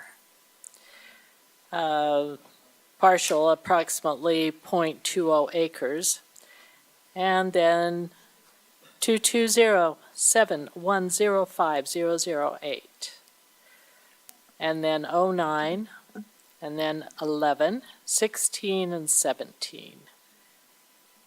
And located beginning at the southwest corner of the intersection of 4800 South State and State Street in Murray, Salt Lake County. Chad Wilkinson presenting. Thank you. Appreciate that, Madam Chair. This is a continuation of our discussion from our last special RDA meeting. Of course, we're talking about Block 1. And as we talked about last time, the first discussion we had was creating that spine, creating that framework. These are those appendages. These are the implementing mechanisms for what we approved at the RDA meeting last time, the development agreement. So really Excuse me, Chad, Yes. let me interrupt you. Is your microphone on? The green light shows I can put my face in a little bit more. Yeah. I'm just worried about people on the Sometimes video. I can use I can use my theater voice a little bit too more. Yeah, thank you, So, appreciate that. We let's just continue that discussion. Again, the first we've got a couple of different agreements here. We've got the disposition agreement and the participation agreement. In the council meeting in a little bit, we'll talk about the second disposition agreement. There are 2 types of property involved with this potential development. The first one is city-owned property. It's the parking lot right across the street. The second is the RDA-owned property. So for this meeting, we're talking about RDA-owned property for the disposition agreement. The disposition agreement, again, here's just a summary of those agreements. We have the 2 participation agreement. I'm not going to go through that right now, but the first piece that we're talking about are shown in gray. So these are the RDA-owned properties. Thank you, Madam Chair, for reading those in. That it is a mouthful, but there's a number of properties that we're talking about. These are the properties that are anticipated to be, again, given as part of the development agreement to the developer. It's those parcels shown in gray. The development agreement sets out the terms. The disposition agreement gives the actual mechanics for how that'll happen. So you've had a chance to review that. We're happy to answer questions. If you have a question specific to a section of that disposition agreement, if you can give me that section, we can scroll to that. We've got the agreement there as well. But otherwise, it should be fairly much, again, just implementing what you approved last week with the development agreement to dispose of those RDA properties and to donate those as part of the development agreement for this Block 1 development. So with that, we are recommending that the council approve this resolution, and I'm happy to answer any questions. Do we have questions for Chad? I have one Okay. somewhat adjacent question. So parcel 004, we're splitting that in, are we retrying that line? Is it intentionally being split that way? Yeah, so this is the Townsend home. Yes, that'll be, we're going to have a portion of that, the garage piece is approximately where their entrance into their garage will be for the underground parking. Okay. So that will be, yeah, part of this process will be to divide that and to Really? donate that piece. Okay. Yep. All right, do we have any more questions for Chad? Okay, if not, I would appreciate a motion. I'll take one for the team. I motion to approve the resolution of a participation reimbursement agreement between the Redevelopment Agency of Murray, RDA, and Rockworth Companies related to development of 2.34 acres of real property consisting of parcels assigned assessor's parcel number 22071050030004, partially approximately 0.2 acres, 008, 009, 011, 016, 017, and located beginning at the southwest corner of the intersection of 4800 South and State Street in Murray, Salt Lake County, Utah. Thank I you. second the motion. Thank you for the second. All right, is there discussion on the motion? Okay, Brooke, would you call the roll? Mr. Hawk, Aye. Mr. Pickett, Aye. Ms. Cotter, Nay. Mr. Goodman, Aye. Ms. Turner. Aye. Okay, thank you, Brooke. All right, we are now on action item number 4, which is to consider a resolution approving a real estate disposition agreement between the Redevelopment Agency of Murray City and Rockworth Companies for 2.34 acres of real property consisting of parcels assigned assessor's parcel numbers 227-105-003-004, partial approximately 0.20 acres, 008, 009, 011, and 017, and located beginning at the southwest corner of the intersection of 4800 South Street and State Street in Murray, Salt Lake County, Utah. Chad? Thank you. So looking at this, again, the development agreement summary, this is the part that we're talking about, the RDA contribution. So we talked about that first bullet just moments ago. This second two bullets there, the $3 million toward the parking structure and the $1.5 million potential reimbursement if that is needed for the development is what we're talking about now. So the participation agreement is what commits the RDA to use some of those RDA funds, some of the tax increment dollars we talked about last time. There was a good question about that last time. So this is using some of those tax increment dollars toward this development. This would be our contribution of those tax increment dollars.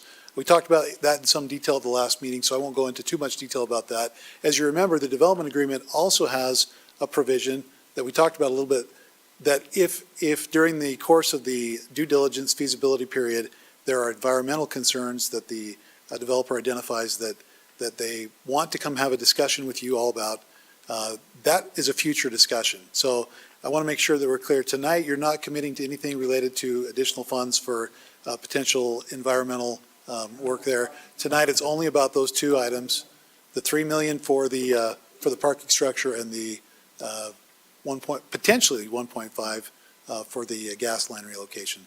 So with that, I didn't intend to go into too much more detail. If there's any questions, I'm happy to answer those. We are recommending that the board approve this resolution that authorizes us to enter into this participation agreement. I failed to mention before that we do have our applicant or our partner in this development, Rockworth Development, is also represented here tonight. So if you have questions for them, they're here as well. Okay. All right, is there further questions from the board? Okay, then I would take a motion. I make a motion to approve a resolution approving a real estate disposition agreement between the Redevelopment Agency of Murray City and Rockworth Companies for 2.34 acres of real property consisting of parcels assigned assessors parcel numbers 220-710-5003, 5004, partial approximately 0.2 acres, 008, 009, 011, 017, and located beginning in the southwest corner of the intersection of 4800 South Street and State Street in Murray, Salt Lake County, Utah. I didn't want to I'll interrupt you, second. but this is, the motion would be for the participation agreement. We've just voted on the disposition agreement already, so what we're voting on now is the participation agreement. No, we did So, the No. participation. We Is that approved first? the Real estate participation disposition. reimbursement agreement. Okay, all right. I got so we did those in the wrong participation, real this is estate disposition. So I had those in the wrong order in my presentation, but. It's all right, we understood what you Okay. meant. Okay. Yeah, We've gone through this and gone through this. Yeah, yeah. we're good. It's, We're I'll good. second. Okay, thank you. All right. We have a motion and a second. Is there discussion on the motion? Okay. Brooke, would you call the roll? Mr. Hawk? Aye. Mr. Pickett? Aye. Ms. Cotter? Nay. Mr. Goodman? Aye. Ms. Turner? Aye. Okay, thank you. The motion passes. We are now at number 5, which is the public hearing to consider a resolution of the Redevelopment Agency of Murray City amending the budget for the fiscal year 2024 and 2025. Brenda Moore will be presenting. Hi, Brenda. Hello. So there is exactly one thing on this budget opening. It is when Burkeville Lofts, when we provided them a grant of $400,000, I may or may not have mentioned we didn't need a budget opening. We did not, if I wanted to pay some of it out of the CBD. So I have determined that it's probably better to pay it out of Fire Clay's low-income housing. So this will come out of their reserves for the low-income housing of $400,000 to pay for that grant. And that is all that's on the budget opening.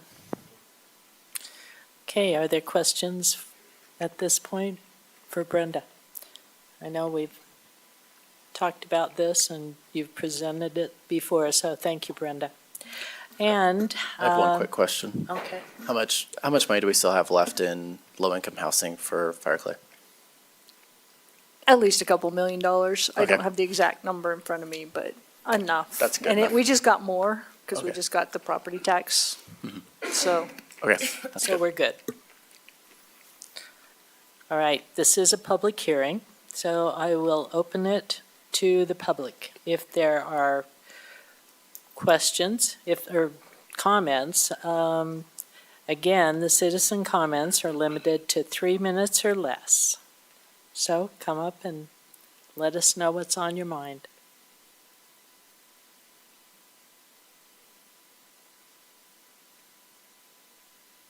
Okay, seeing none, I will now close the public hearing and send it to the board for a motion or further discussion. Okay, I would appreciate a motion. A motion to approve the resolution of the Redevelopment Agency of Murray City amending the budget for the fiscal year 2024-2025. Do we have a second? I'll second it. Great, we have a motion and a second. Is there further discussion? Okay, seeing none, Brenda. Brooke. Sorry about that, Brooke. Is that B word? Would you call Miss- the roll?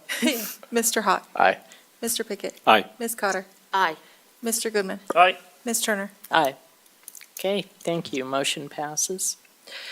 All right, 6 and final is a discussion item.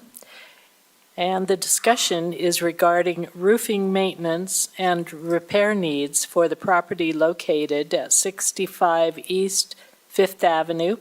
Elvon Farrell presenting. Hi, Elvon. Hi, good evening. Can you hear me all right? Okay, want to make sure.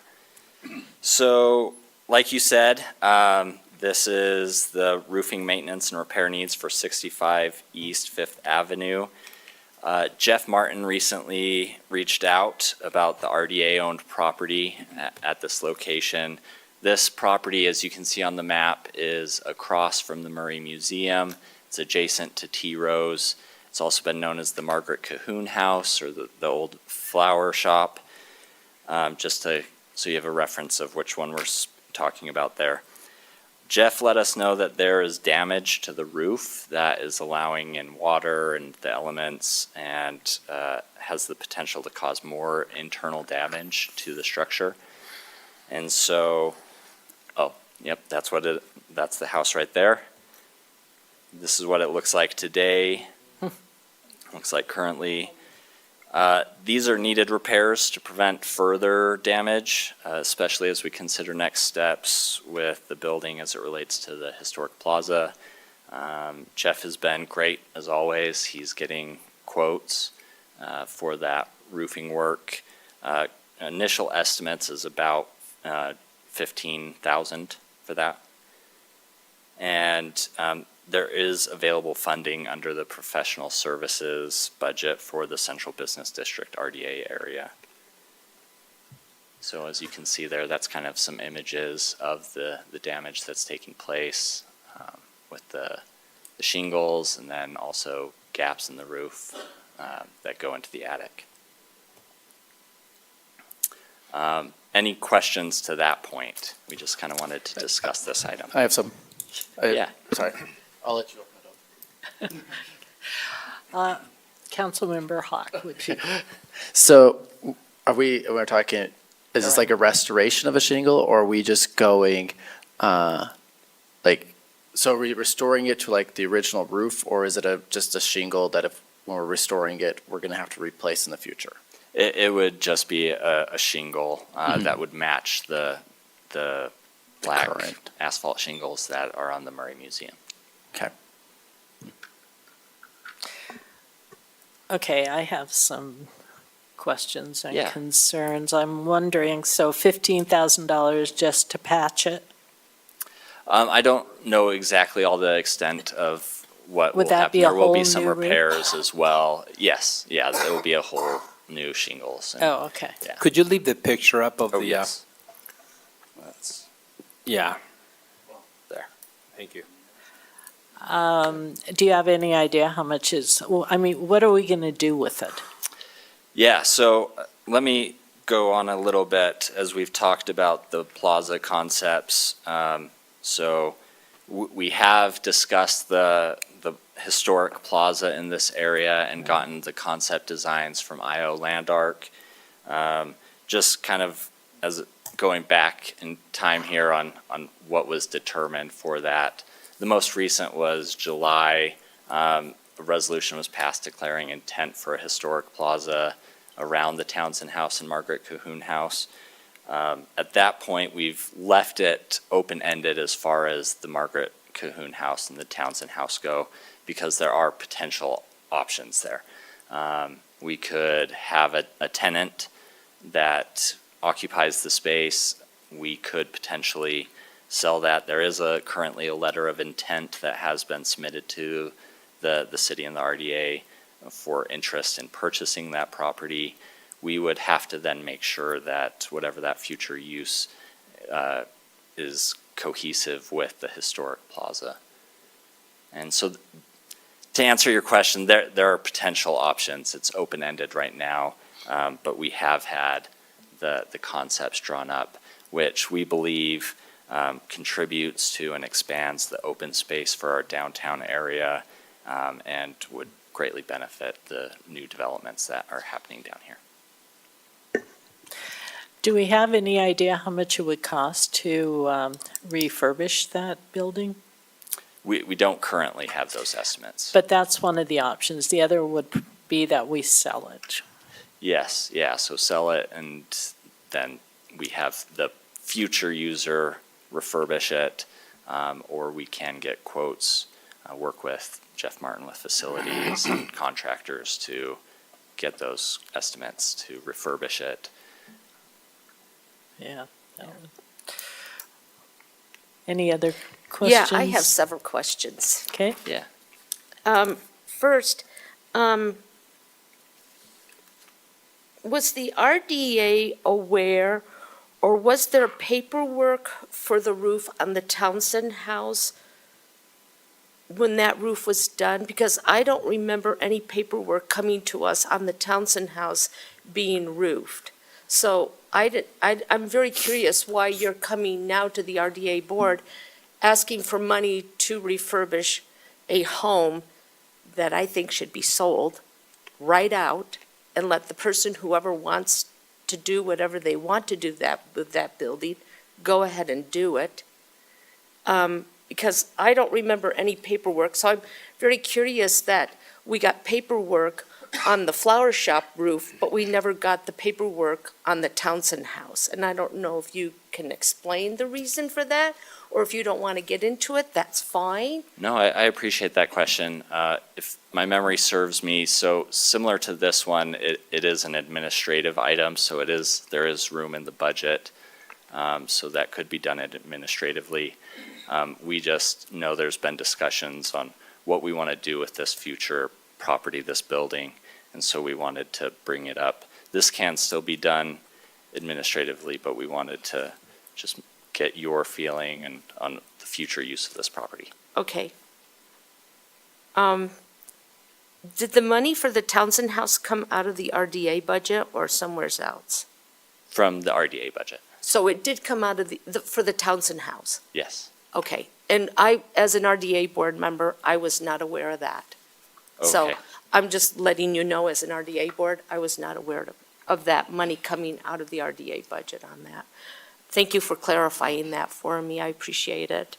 I thought the RDA was keeping it for Historical Plaza, but they were still going to sell it. That was my understanding of the flower shop, that that the RDA board was not going to put any money into this, but keep it there, and whoever wanted to buy it, go ahead and buy it, and then do whatever you need to do inside it, on the roof, and all, to make it livable, or whatever commercial property coming in there, or whatever. I did not have the understanding that we were going to keep it. I had the understanding as an RDA board member that we were going to sell it. So that was not clear to me either. So right now, Has that been decided? I wasn't aware of that. So, yeah, I think we left it open-ended. The Right. July, what date was that? The July 16th, 2024 resolution, they did say that we would be keeping it, so that will need to be changed if that is, if we change direction on that. Yeah. But, and we can change that. yeah. Yeah, Okay. of course. But you need to, it was told that we wanted to keep that Yes. on that date, and we need to make that clear that, and we can go back to that meeting and get the minutes on that. That would be helpful, I think, Okay. so that we're prepared on that. What Elvon's asking is, should we put 15,000 on the roof or let the water come in and destroy the home and then let someone just take it over? That's what we need to know today. Yes, I do think that it has been communicated by facilities that this would prevent future damage, which could benefit our sale of the property if that's the direction that the board chooses to go. And Elvon, if I may jump in with one of my analogies, because I love making analogies. That's how it works in my head. Absolutely. So if I had a 57 Cadillac in my driveway convertible, right? And I may or may not restore it in the future, but the roof on it has holes in it and there's water coming in. I'm going to want to replace that roof on the Cadillac, and then I can decide later on whether I'm going to restore it or not, rather than let the rain come in and destroy the interior of the car. I think that's a great analogy. Yeah, it works in my head that way. Great. I understand it. Is there any, oh, were you gonna say something? Sorry. Okay. Is there any way we could do a cheaper version? Because where I'm coming from is I'm fine restoring it, but spending $12,000 to then tear off the roof in a restoration project within the next year, it seems like that $15,000 is a waste. Is there like a cheaper option where we just fix the hole and then we put the restoration shingles if we're gonna do a different type of shingle in a year or whatnot, where we can just, yeah. I can definitely talk to facilities about that. This was seen as just an immediate need, so the quote was given to It might not be replace the whole. feasible. We might just have to put on a new roof right now and deal with the next problem when it comes forward. But if we're gonna tear it off in a year for restoration purposes, it might be worthwhile to dawdle and find a cheaper option. But it sounds like we probably shouldn't dawdle for too long. I mean dawdle and like quick patchwork that will, so the water's not going in there, but then do a full roof replacement in the future. It might not So work. you're not talking about blue tarp over it, right? No. Yeah, and it might be, we have to do a full roof, like, that's, Yeah. I'm just trying to be cost efficient. Yeah, yeah, no, it Does makes it make sense. sense to put Yeah. a $15,000 roof and then replace it with another $15,000 Yeah. roof in a year? It's good to have a low-cost option, right? Mhm. And we're not giving it a low-cost option, we're giving a one-cost option. Yeah. Yeah. Yeah, because I almost guarantee there's some structural with the trusses or that are all rotted out that you're gonna end up ripping it all off anyway. Right. Yeah, once you get into it, who knows? You mean when you historically restore something, you have surprises? We know nothing about that here. Goodness. Great. I think that's some great direction. I will talk with facilities and get some more detail on if we can do various options for that patch job. Yeah, so do But- we want to table this till we can get? I would say, my thought is, look at it, talk to facilities, but at the end of the day, get it replaced. Like, move forward. If it's not feasible to do a low-cost option, just replace the roof. I'll go with that. Yeah. Are we all right with that? Seems like we don't Yeah. have a lot of choice in that. We Yeah, need to. there's currently no need to action take item care of on it. this. It was a discussion item, Right. but I think the discussion has helped. But if I inform drive by decision. and there's 30-year shingles on top of that roof, I'm not gonna be happy. Okay. Great. Can't make everyone happy, huh? Okay, Elvon, was that enough? That was it. That was great. Thank you. Okay, Thanks, Alvon. all right. Then that's the last item. We are adjourned.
All right, it is now 6:30 and time for the Murray City Municipal Council for April 15th, 2025.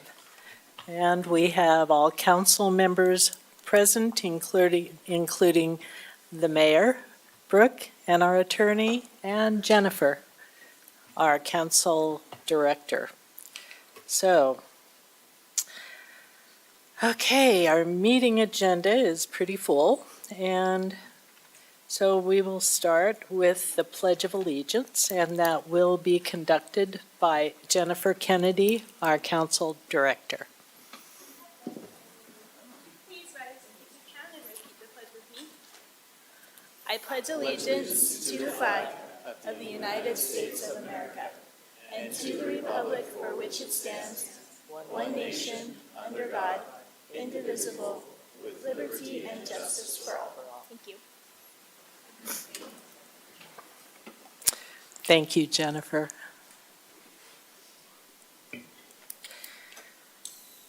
Okay, we have one set of minutes that need to be approved, and are there any questions, additions, concerns about or changes for the minutes? If not, I would appreciate a motion. I make a motion that we approve the council meetings from March 18, 2025. I second it. All right, we have a motion and a second. All in favor? Aye. Aye. Are there any opposed? Okay, the motion carries. Now we are at citizen comments. This is a time when comments will be limited to 3 minutes. Step to the microphone, state your name and city of residence, and fill out the required form. Do we have any comments?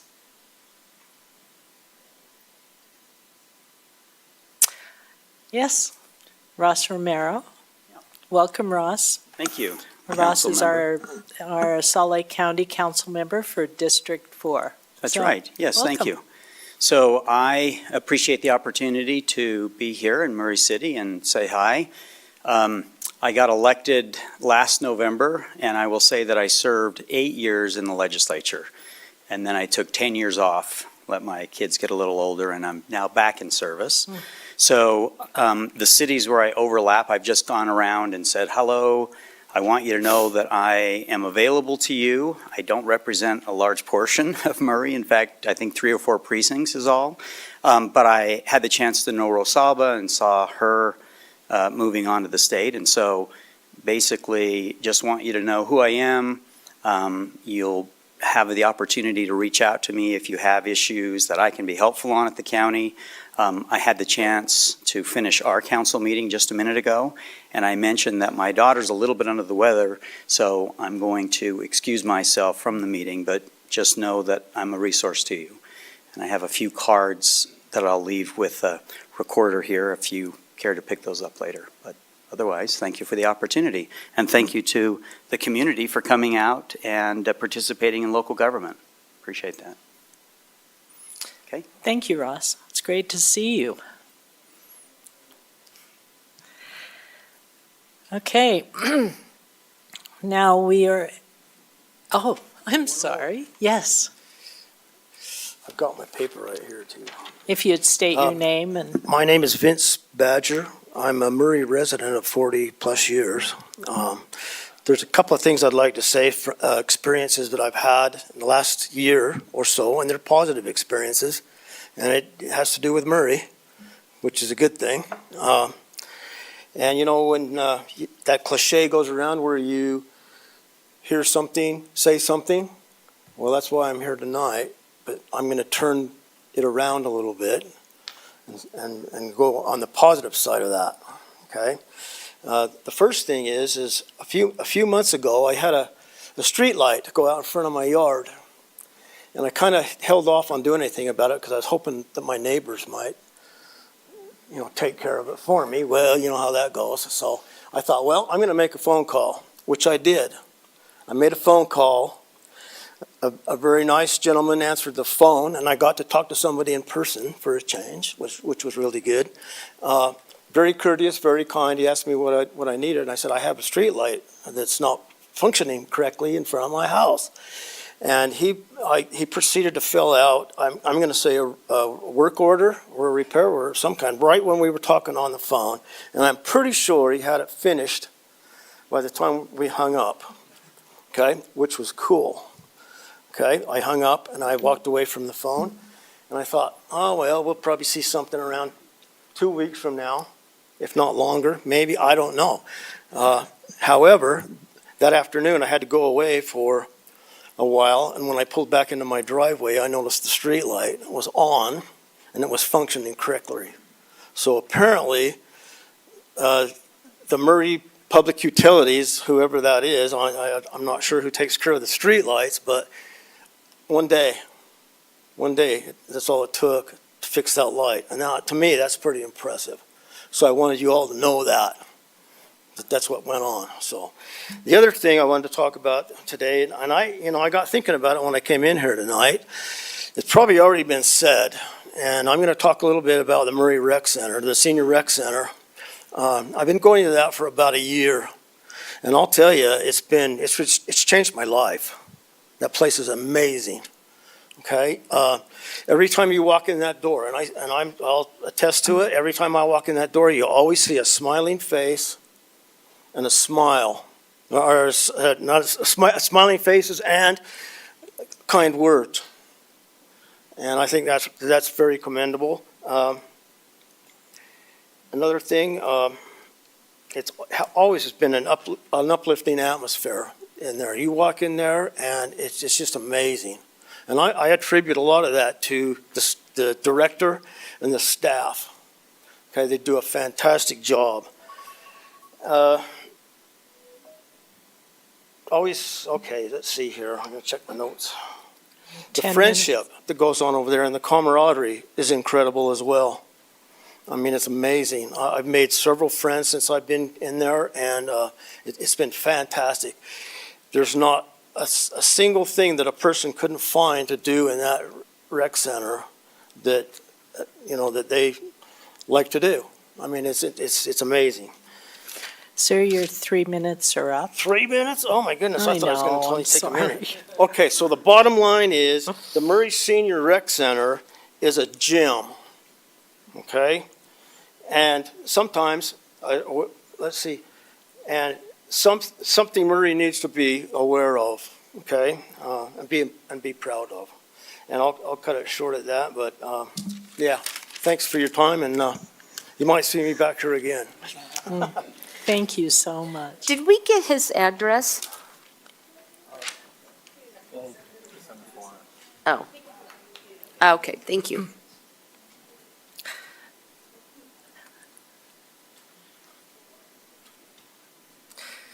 Okay, do we have any other citizen comments? I was kind of quick before, sorry. Okay. Seeing no other comments, we'll continue on with the special recognition part of our council meeting. The first one is Murray City Employee of the Month, who is Corey Plant from the Senior Center of Recreation. He is the director. Corey, you want to come up, and we'll get the mayor and.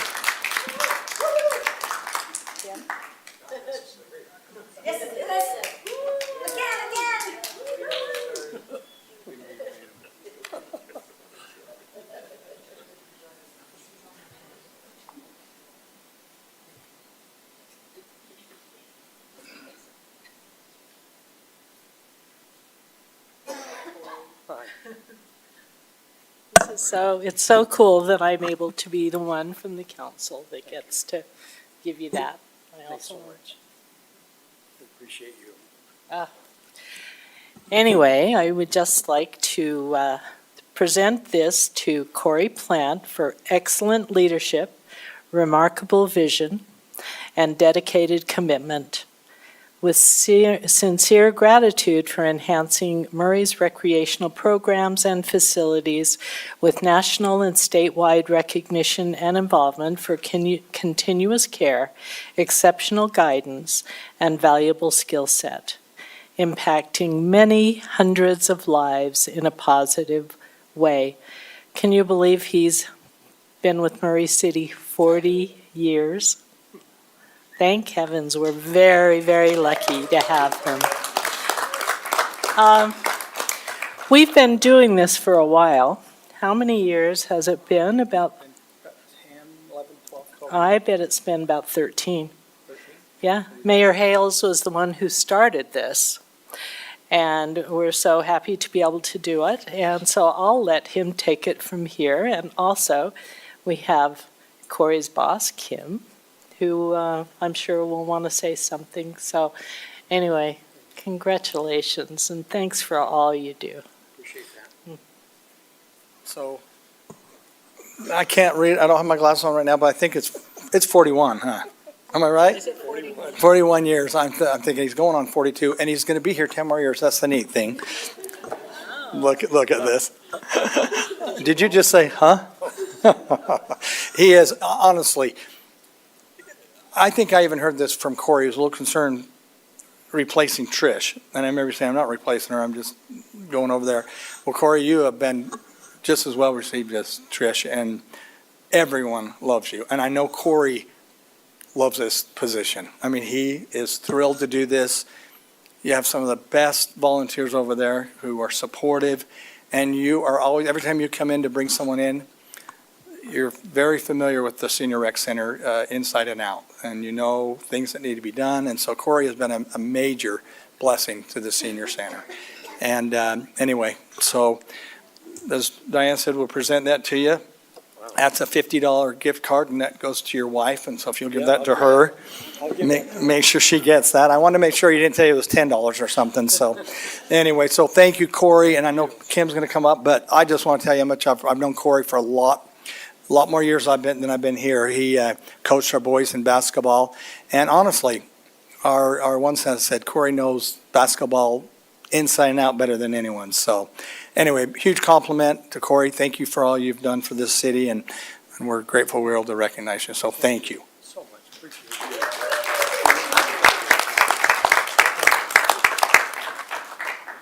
Council, excuse me, thank you. I appreciate the council having an employee of the month each month. It's an honor to honor some of our wonderful employees in Parks and Recreation.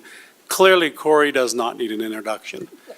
So there's not much more I can say about Corey. Like has been mentioned, he started in 1984, but this award or recognition is really a monthly Employee of the Month award. So it's about what Corey is doing right now. And let me just briefly explain. You heard about the Senior Rec Center and the friendliness not only of Corey but of the staff. And it certainly starts at the top and trickles down, and that is so true at the Senior Center. Corey has made huge strides in, 3 years? Almost 4. Almost 4 years at the Senior Center. He's brought in new exercise classes, different classes that I think all of us thought Corey was crazy trying, and they're working. The lunch program is second to none throughout the valley and probably state. And he makes a difference in the lives of many people down there. And to emphasize that, if you walk in the center, you quickly know that because you feel of Corey's presence. And if you ask any senior at the center, if they knew Corey, not only would they know Corey, but they also would consider Corey a friend, and he knows them personally. So I can't say enough about Corey. Thank you. Thank you, Corey.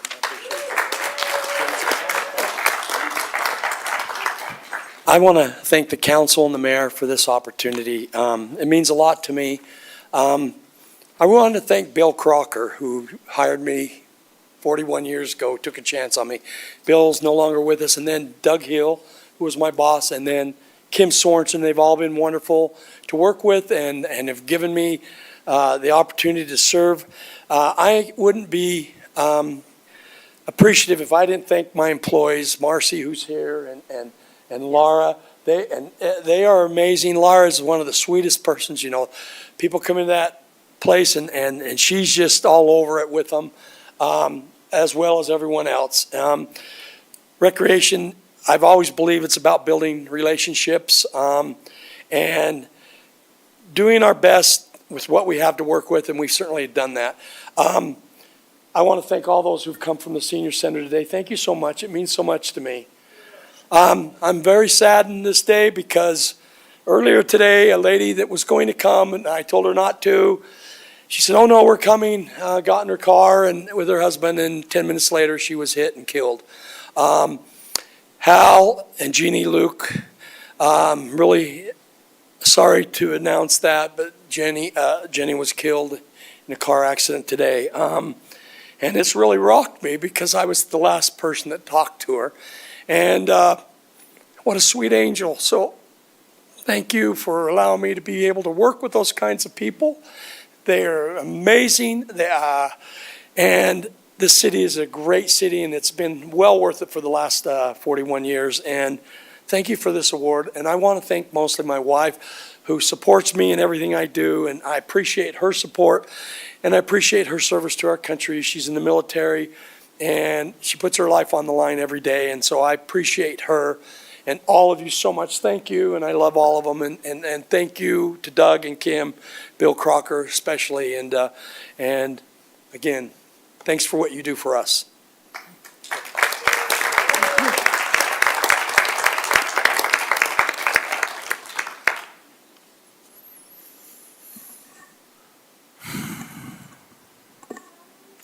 Thanks, Corey.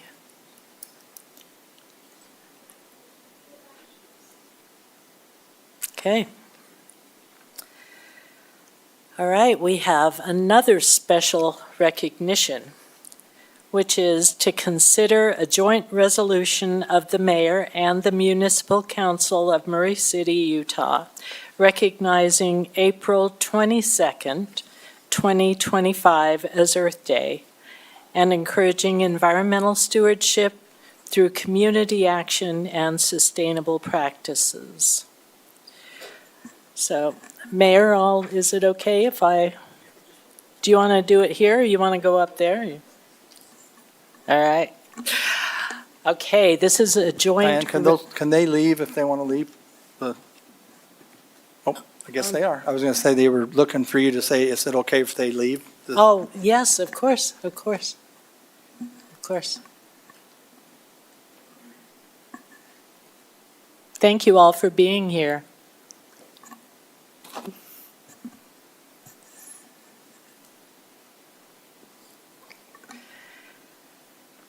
Okay, now we have a joint resolution of the mayor and the Municipal Council of Murray City, Utah, recognizing April 22nd, 2025 as Earth Day and encouraging environmental stewardship through community action and sustainable practices.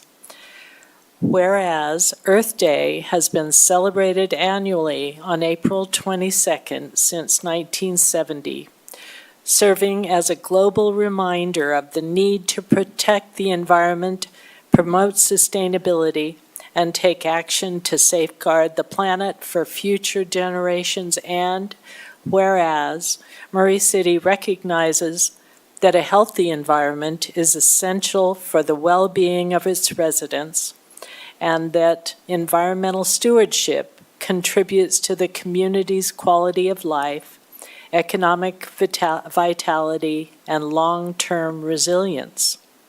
And whereas climate change, pollution, and habitat destruction present ongoing threats to ecosystems and public health, requiring coordinated efforts at the local, the state, and national levels to reduce greenhouse gas emissions, protect natural resources, and encourage the use of renewable energy. And whereas Murray City is committed to fostering environmental education and encouraging participation in initiatives such as recycling, water conservation, urban tree planting, and clean energy adoption. And whereas Earth Day 2025 presents an opportunity to reaffirm our commitment to environmental stewardship, and whereas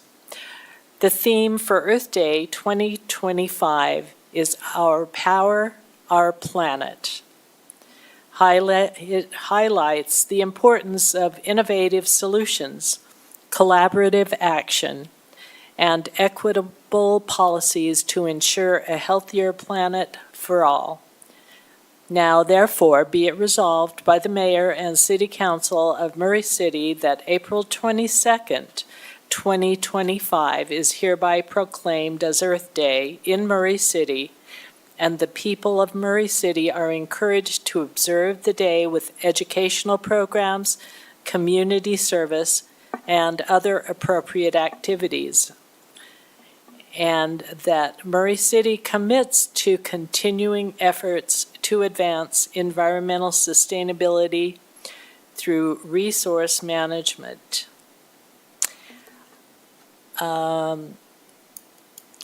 If there are no questions, I would appreciate a motion.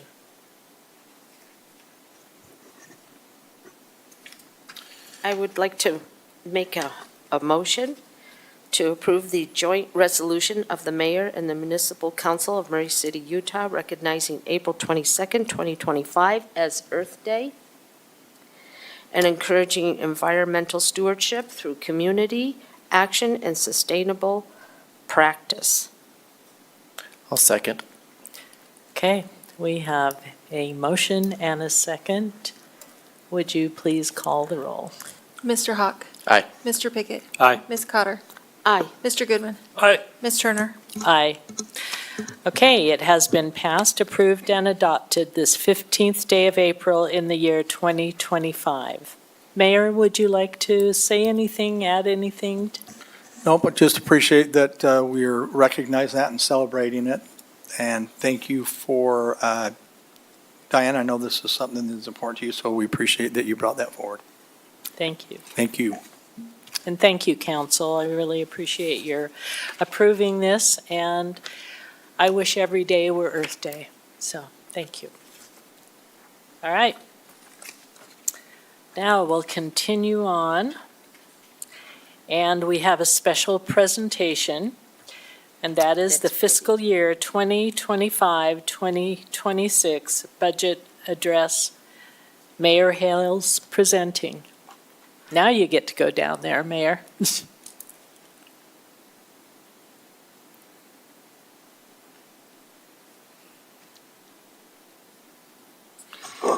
Thank you, council, for allowing me to present our 2025-2026 budget. Did I say that right? Did I say 2025? Okay, thank you. I thought that You're right. I was thinking 2024 in my head, so anyway. You got it. Thank you for allowing me to present this to you today. And a big thanks to Brenda, Doug, Kathy, Erica, and others that help do this. We appreciate all your help. There's a lot of work that goes that's involved with this, and you guys know you've been through this before, most of you, and you'll experience that pretty soon. So I'll just begin, and then I'll turn that over to you. Again, thanks for being here tonight. It really means a lot. This part of the job, going over the city budget, might not sound all that exciting, but it's one of the most important things we do all year. It's about how we take care of our people, our city, and our future. So here we go, straight from the heart with a few numbers mixed in. This year, we're looking at a total budget of $192 million across all city funds. You know, it's interesting because when we first started, that number was a lot lower. So our needs have grown and the city has grown. The general fund, which pays for most of the day-to-day things people see and care about, is expected to bring in $65.7 million. That's about 65% of that is from our taxes. Now, here's the good news. We've got a balanced general fund. No need to dip into reserves, and that's something to be proud of. Let's look at Diane. Our enterprise funds are solid. They're covering all their own expenses. Reserves are being used carefully, mainly for capital projects, the big stuff that makes a difference long term. We're expecting the general fund reserve to end about $16 million. That's 26.4 of revenue, right where we want to be, and well above the 5% minimum. We're proposing our employees get a 2.5 cost of living raise. The STEP program and market pay adjustments are fully funded. Health insurance is only going up 2%, and I've been involved with these decisions back in the credit union days, and that's a great percent, 2%, which is amazing. Hats off to our HR director, Robin. And we're keeping the 85-15 split. We know how important that is for our families. We're proposing 3 new full-time positions: police lieutenant, utility arborist, and a wastewater technician. We are proposing a 5% property tax that will bring in about $618,000. For the average home here in Murray, I did this for you, Pam, because Pam always breaks it up. So I'm breaking it up. That's $23 per year, which is a little less than $2 per month. I've heard a little bit from some council members, and if you guys decide you want to lower it, I'm all for that. We totally support if that's what your decision is. This is just the amount that we needed to not take out of the reserves. Sales tax revenue looks steady, but we're playing it cautious with the economy being what it is. We're glad to see $1 million in new transportation sales tax revenue from the county starting July 1st. We'll also be using $5 million from our city's own .2 sales tax. And that tax, as the council all knows, and our administration, runs until 2030. So in the future, we'll need to make some changes because that down the road will not be available to us in 5 more, really 6, going into that 6th year. You've heard me say this before, but our employees are the heart of the city, and they really are. 0.66% of the general fund goes to support them, and they're worth every single penny. Public safety, our police and fire, remains a top priority, making up 53% of the city's spending. More than half of what we spend goes towards police and fire. That's not just a number, that's real people keeping us safe day and night, and we've got their backs. And you guys have always done that, which we appreciate. Here's a quick breakdown of other key departments. Parks and Rec, 19% of the budget. Public Works is 11%. Finance, IT, Community Development, and other support teams, 17%. Operations make up 19%, and we've kept debt services low at 6%, staying reasonable. 5% of our funds go towards capital projects, especially for roads and transportation. That's where some of the special sales tax is required to go. And I didn't have this in there, but I did an interview a few days ago with Ron Bird from KUTV, and it was pretty awesome to be able to, he commented quite often, so you're going to have to raise taxes to pay for these things. And I thought, we didn't. We were able to use our capital improvement projects for the theater, plus grants that we received, almost, I think, a little over $5 million, $4 from the county, $1 million from the state and other places. But I thought that was kind of awesome, even the Armory out of the CIP, and also the mansion. So I think that's a huge compliment to the employees, council for being aware of that and staying on top of that. So thank you. We've got some exciting things lined up. Some of the capital projects proposed in the general fund include, for public safety, is the fire equipment, $3.2 million for a new ladder truck and fire engine, 12 new police vehicles, which is $660,000, sewer truck, $620,000, TV van systems for wastewater, $105,000. These didn't used to be this high, but since the pandemic, they have risen. And it takes forever to get parts, as you know. For infrastructure and parks, road improvements, $3.5 million. Water pipe replacement, also $3.5 million. Jordan River solar lights, $180,000. Willow Pond pump upgrade, $125,000.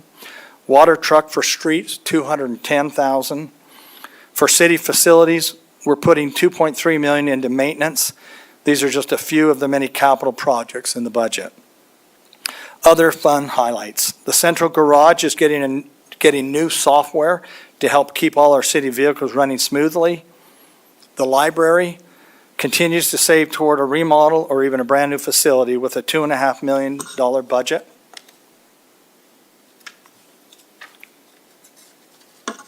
Our RDA is expecting money from the sale of our old city hall. The budget includes contributions to Block 1 development. We have great things coming.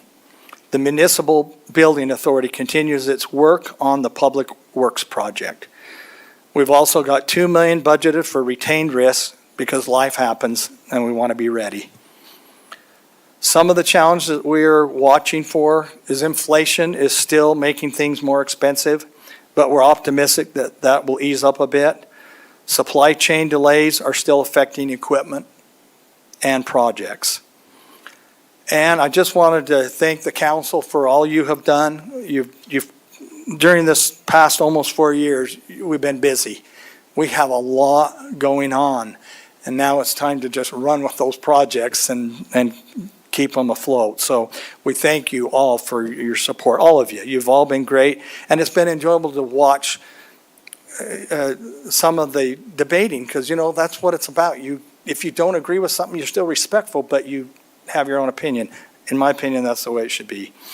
So I just want to thank you for working with our administration. You're awesome with our administration. We appreciate that. For trusting this process and for doing what's best for our city. This budget reflects who we are, responsible, hardworking, and focused on the future. And like always, if you have questions or concerns, my door is always open. Let's keep doing great things together. Again, thank you for your time, and now I will turn the budget over to the council. Thank you.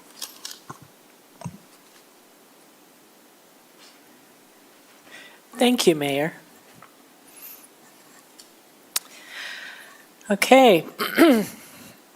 Now, we are to consider a resolution acknowledging receipt of the fiscal year 2025-2026 tentative budget from the mayor and the budget officer, and referring the mayor's tentative budget for review and consideration to the Budget and Finance Committee of the Murray City Municipal Council. Okay, I would I move to appreciate approve a motion. the resolution acknowledging receipt of the fiscal year 2025-2026 tentative budget from mayor and the budget officer, and referring mayor's tentative budget for review and consideration to the Budget and Finance Committee of Murray City. Could I have a second? I second it. All right, we have a motion and a second. Is there discussion on the motion? Okay, seeing none. Brooke, would you call the roll? Mr. Hawk? Aye. Mr. Pickett? Aye. Ms. Cotter? Aye. Mr. Goodman? Aye. Ms. Turner? Aye. Okay. Okay, Mayor, we got that done. All right, we have no public hearings, but we have 3 business items, and the first one, you're going to get so tired of hearing my voice, but here it goes. Number 1 is to consider a resolution of the Municipal Council, the Council of Murray City, Utah, the city, authorizing the issuance and sale of not more than $25 million aggregate principal amount, that's dollars, $25 million, aggregate principal amount of electric revenue bonds, Series 2025.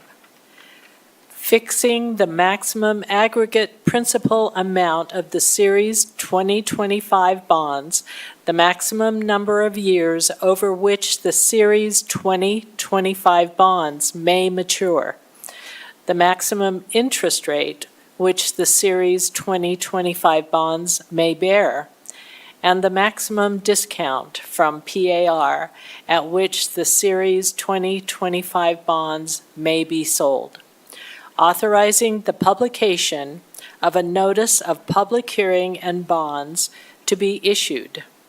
Providing for the running of a contest period authorizing the execution by the city of a general indenture of trust, a supplemental indenture of trust, a bond purchase contract, and other documents required in connection therewithin, authorizing the taking of all other actions necessary to the consummation of the transactions contemplated by this resolution and related matters. Brenda Moore presenting. Oh my goodness. You have to know a lawyer wrote that, and it wasn't our lawyer. It was the bond counsel, and it needs to literally say all of that stuff on the agenda as the agenda item. Okay, so I'm going to go over this really quick, what we talked about in committee of the whole. Murray City Power needs to issue some bonds. Let me figure out, okay. For system upgrades. We've gone through all of these, transformers which are under contract, the central substation which is sinking needs to be reconstructed for those new transformers to be set on. The turbines are being rebuilt as we speak. The covered vehicle inventory storage for $1.5 million, so we can get those $600,000 vehicles out of the sunshine and out of the weather. Penstock relining, the Sandy siphon for a total of $18 million, $18.7 million. We have other projects that we could do that we will pay cash for. I am aiming for a bond or amount, cash deposit of about $19 million, account for a little inflation. This is our projected cash flow, why we want to issue power revenue bonds. If we don't, and we do these projects, in 2029, we will have no cash, no reserves. In fact, by the end of this year, we would be right at the 25%. That little red line is the 25% that we have been told we should maintain and is a good benchmark.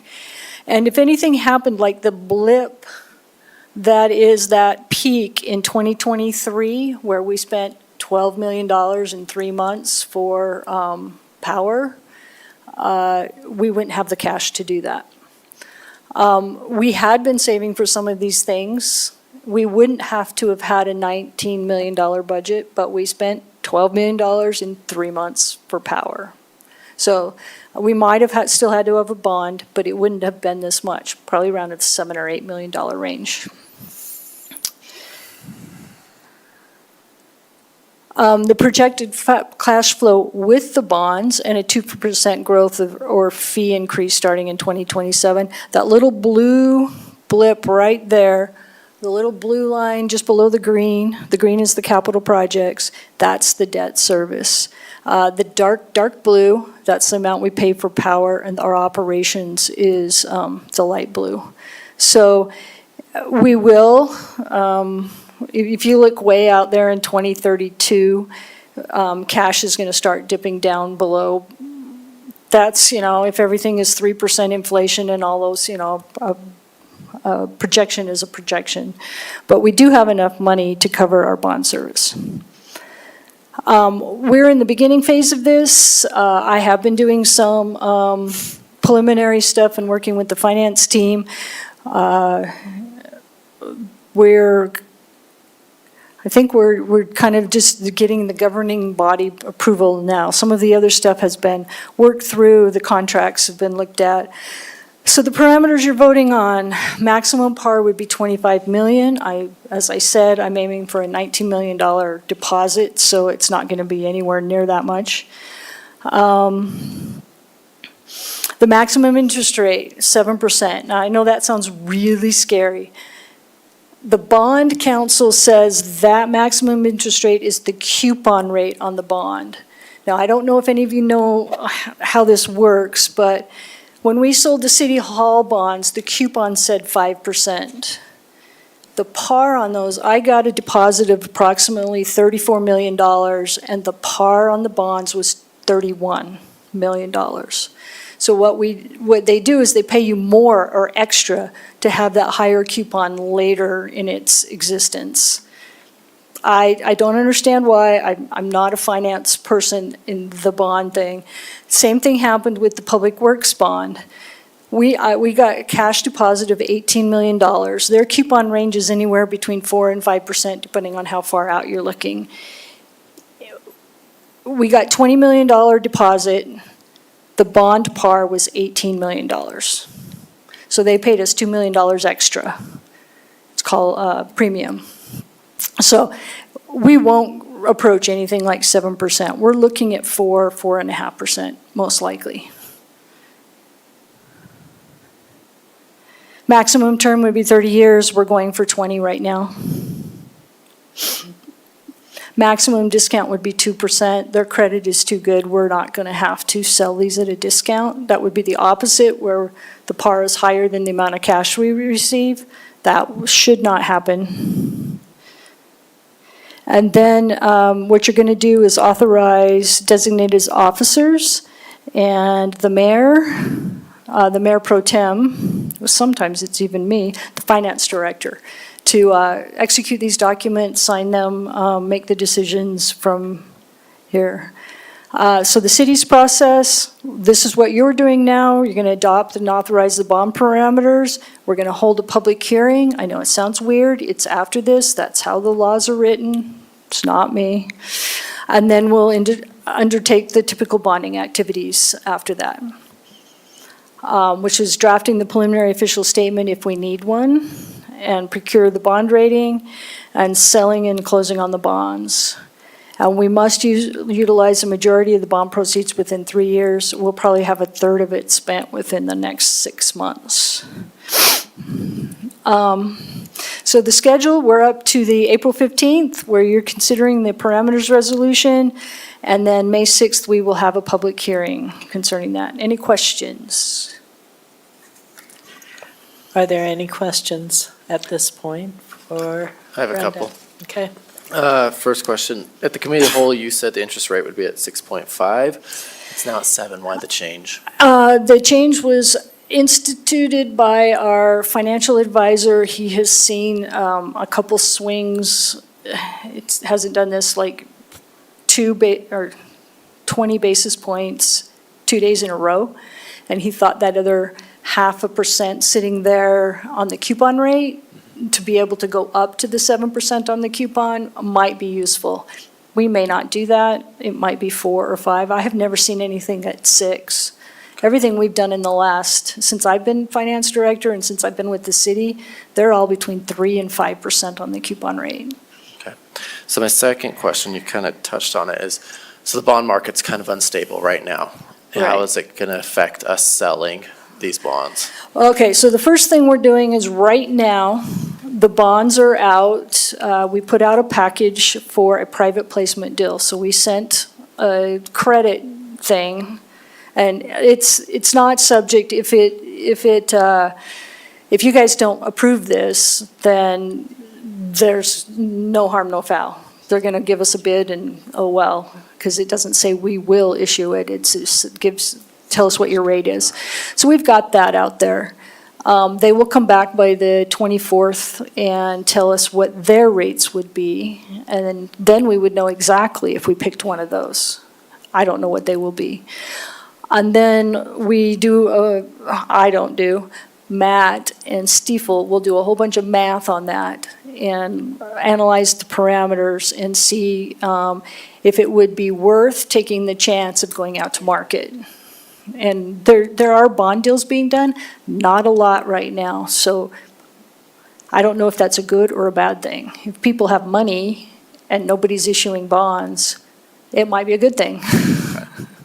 Because they might have money to invest. It could be a bad thing, because the rates might be higher. I don't know. That's kind of what we're stepping through the steps on that. So in that scenario, how much time do we have before we get the bids back and we potentially go to market? Like, is that right? It's about 3 weeks. 3 weeks, and are we locked into that rate over that 3 weeks? Well, we're not locked into anything unless we accept one of those bids and sign it. Okay. So, but theoretically, over that 3 weeks, they could come back to us and say, okay, the rates went up by no, 22%. their bid is solid. Their bid's until a certain amount of time. Their bid will be solid. It's just like when you go get a mortgage and That's they what say, we're going to give you a interest rate until this point of time. That's what they will do. Okay, great. Any other questions?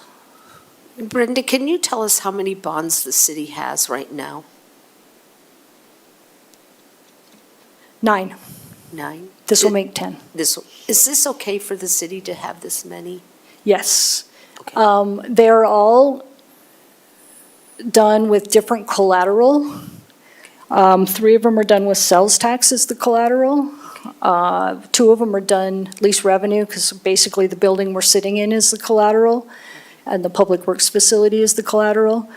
The water, we have a water bond, a sewer bond, and 2 stormwater bonds, and they're all done with their revenue as the collateral, so it's all separated. Total, it sounds like a really huge number, $71 million, but spread over 30-something years. And those pipes, like the water bond, $8 million, it's got an interest rate sitting there of 2%. I don't even want to pay that off early right now, even if they could. But those pipes, they'll be paid for in 20 years, and actually it's 25 years from now, and they will last for 50 or more. So everything that we've put on here, we do it like we do your house. I mean, none of us bought our house with cash, unless it's your 4th one and you downsized. Maybe you bought your house with cash. Everybody gets a mortgage. That's kind of what we do with this kind of infrastructure. We make sure that whatever we're bonding for will last longer than the bond. And if we do go 7%, what does that look like for the average household in Murray? It won't, well, I can't tell you it won't change anything, but if you had to do 7%, that probably means, which I don't see that happening. We might have to pull something back and we may not do it, but what it would mean is the power bill would go up at some point. The what will go up? Power bill, no taxes, no water bill. It would just be the power rates would have to be increased to cover whatever that bond payment would be. Right now, I can't tell you what that would be. I think we're looking at like a $1.5 million bond payment. It might go up to 2.5. I don't know. Yeah. But I think we have a whole lot more to worry about if our bond rate is at 7% than that. Yeah. I know there's citizens that are watching this, and they're just curious what their power bill would be. For right now, it would be, I put a 2.5% inflation factor in the revenue. Right. So if that's the inflation factor in our like growth isn't 2.5%, because our growth really is for power is only more around 0.5%. Yeah. We would have to have a 2% increase every year. And my power cost me like $25 a month. Not the whole bill. Right. Just the power portion.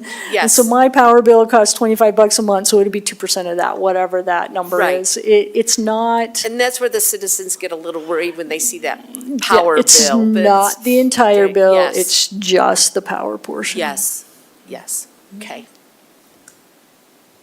Any other questions? Yes, hey, so I may be crazy, but if I remember right, our total amount that we're looking at bonding was not 25 million during committee of the whole, it was 20. That's always said 25. Oh, did it? That Okay. was not something that the only thing I changed was 6.5 to 7. Okay, It said 25, but we are probably going to bond down around Okay. the 19. and then one other line, I don't remember, the Arrowhead line relocate, what's that?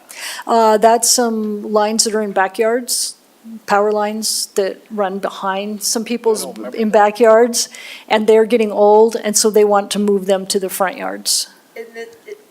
And it's in his district Yeah. part. It's the older section of your district. Okay. Yeah, I Yeah, remember they that. need to move them to the front yards. They're not going to include that in these bonds, I mean, per se. If there's extra cash for some reason, they will use that as Okay. one of the projects.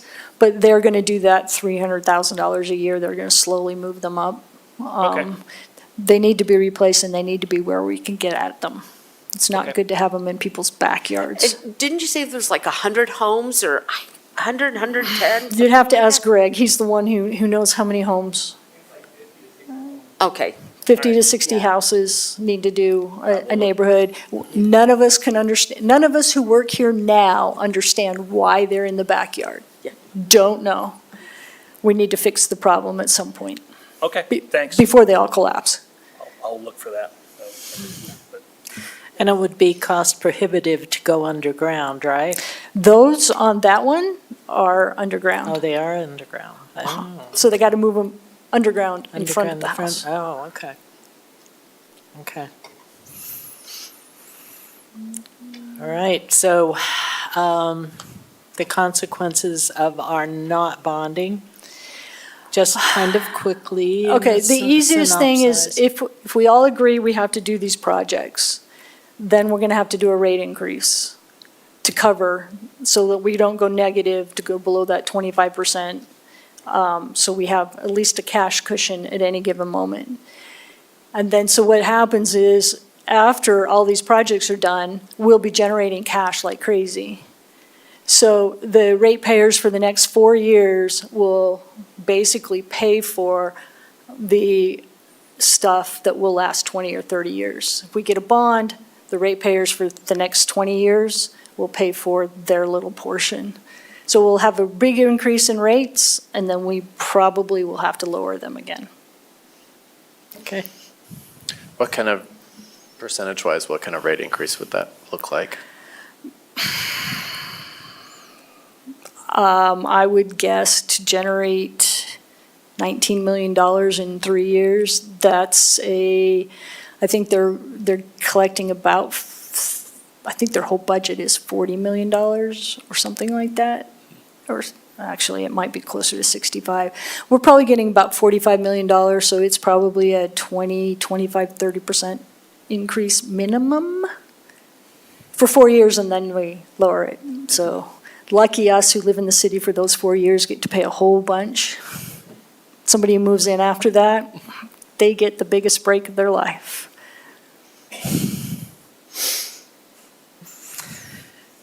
Okay.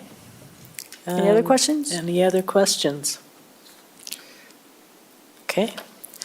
I will then entertain a motion. I make a motion to approve a resolution of the Municipal Council of Murray City, Utah, authorizing the issuance and sale of no more than $25 million aggregate principal amount of electric revenue bonds, Series 2025, as stated in Business Item 1 of Murray City Council Agenda, April 15, 2025. I second it. All right. We have a motion and a second. Is there further discussion on the motion? All right, would you please call the roll? Mr. Hawk? Aye. Mr. Pickett? Aye. Ms. Cotter? Aye. Mr. Goodman? Aye. Ms. Turner?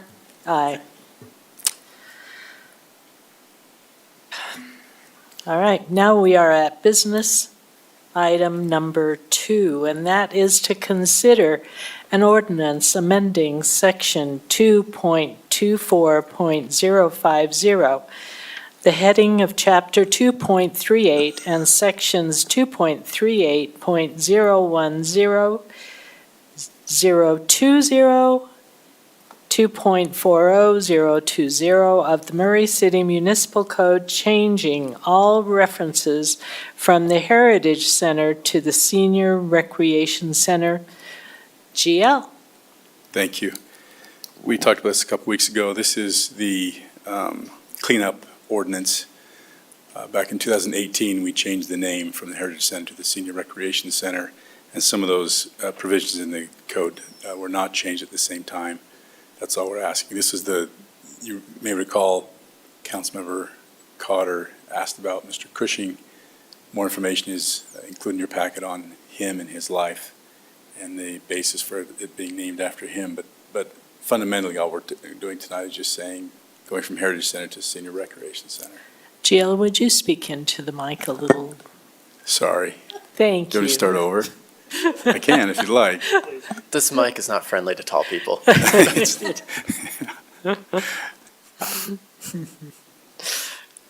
Okay. Are there any questions at this point? I have no questions, but I have a comment. This individual was amazing person, and what he brought to the city. The resolution that was signed back in 1987, he did some amazing things for the city. It really was awesome. It was really You really get a sense of good. that, don't you? Yeah, and thank you for whoever brought this forward. Was it Councilmember Hawk that brought this forward to clean this up? Oh, According to GL, yes. oh, It was after a meeting, he said, hey, can you take a look at this? And I said, sure. And I thought, yeah, he's right. It does need to change. He may not remember, but that's what happened. Gotta be careful about he what I was- say. I was blown away. It's very nice. All right, are there any further questions for GL? All right, seeing none, I would appreciate a motion. A motion to amend an ordinance of section 2.24050, the heading of section 2 of chapter 2.38 and sections 2.38.010, 2.38.020, and 2.40.020 of the Murray City Municipal Code changing all references from the Heritage Center to the Senior Recreation Center. Do we have a second? I second it. Okay, we have a motion and a second. Is there discussion on the motion? All right, then, would you please call the roll, Brooke? Mr. Hawk? Aye. Mr. Pickett? Aye. Ms. Cotter? Aye. Mr. Goodman? Aye. Ms. Turner? Aye. Okay, motion passes unanimously. All right, we are now at business item number 3, which is to consider a resolution approving a real estate disposition agreement with Rockworth Companies for .76 acres of real property located at 48 East, 4800 South, located in Murray, Salt Lake County, Utah. Chad Wilkinson. Welcome, Chad. Thank you very much, Council. Excited for this item to be before you. This is the continuation of a conversation we had in our RDA meeting. In this case, you're wearing your city council hat as opposed to your RDA board hat. This parcel is just across the street from us here. As you recall, several weeks ago, we went through what's called a 10.8.2 analysis. That's a section of state code that's part of the process for any time we surplus or dispose of city-owned properties. This is a city-owned property as opposed to an RDA-owned property, so in your capacity as city council, the state law requires that you go through that analysis and then dispose of this separately through this action. This, of course, is part of the Block 1 development. I'm not going to go through, as we've had a lot of discussion about the Block 1 development in the past and just earlier today, but this is, again, another step in that process. This resolution would authorize the city to continue to implement that development agreement and make this property available for development of Block 1. Happy to answer any questions. If you have a specific question about one of the sections of that disposition agreement, if you could let me know what that is, be happy to go there and try to answer that for you. But staff is recommending that we approve this resolution that would authorize us to dispose of this property as part of the Block 1 development. And again, happy to answer any questions if I can. Okay, questions for Chad? Chad, it might be a silly question, but everything else that we've done has listed the parcel numbers on it. How come this one does not? Yeah, it is listed as, I believe the legal description is attached to your resolution. This one is a little bit unique because we have an existing lot that we need to go through and do a little bit of an adjustment on. It's a lot in a subdivision that was part of this city hall, so we will need to, as part of that, part of the disposition will be to create a separate parcel, do a subdivision amendment, and create this parcel. But you're authorizing the legal description as contained in that resolution. Okay. So the parcel number wouldn't quite be reflective of what that actual parcel will be. You're authorizing this configuration as contained in that legal description. Great. Awesome. Thank you. Okay. Yeah. Okay. All right, hearing no more questions, I would appreciate a motion. I'll make a motion to approve a resolution approving a real estate disposition agreement with Rockworth Companies for .76 acres of real property located at 48 East, 4800 South in Murray, Salt Lake County, Utah. I'll second. All right, I have a motion and a second. Is there further discussion on the motion? No? Okay. Then if you would call the roll, Brooke, I would appreciate it. Mr. Hawk? Aye. Mr. Pickett? Aye. Ms. Cotter? Aye. Mr. Goodman?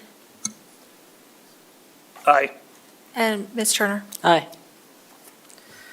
Okay, motion passes. We're done with the business items, and now we are at the mayor's report and questions from the council. Thanks, Diane. All I have is that Parks and Rec has launched a show pass, and that's up and going. Kim, is that correct? Where's Kim? Yep. And they just find it on the website. And it's called Show Pass, and it's a new online ticket portal designed to streamline the ticketing experience for concerts and events. So that's a really good thing, that there other cities use it, and it will just make it so much easier with all that we have going on with our new event centers and everything. So that's available, and you can get on and get your tickets through that new program. That's my report. Any questions? Any questions for the mayor? If not, we're adjourned.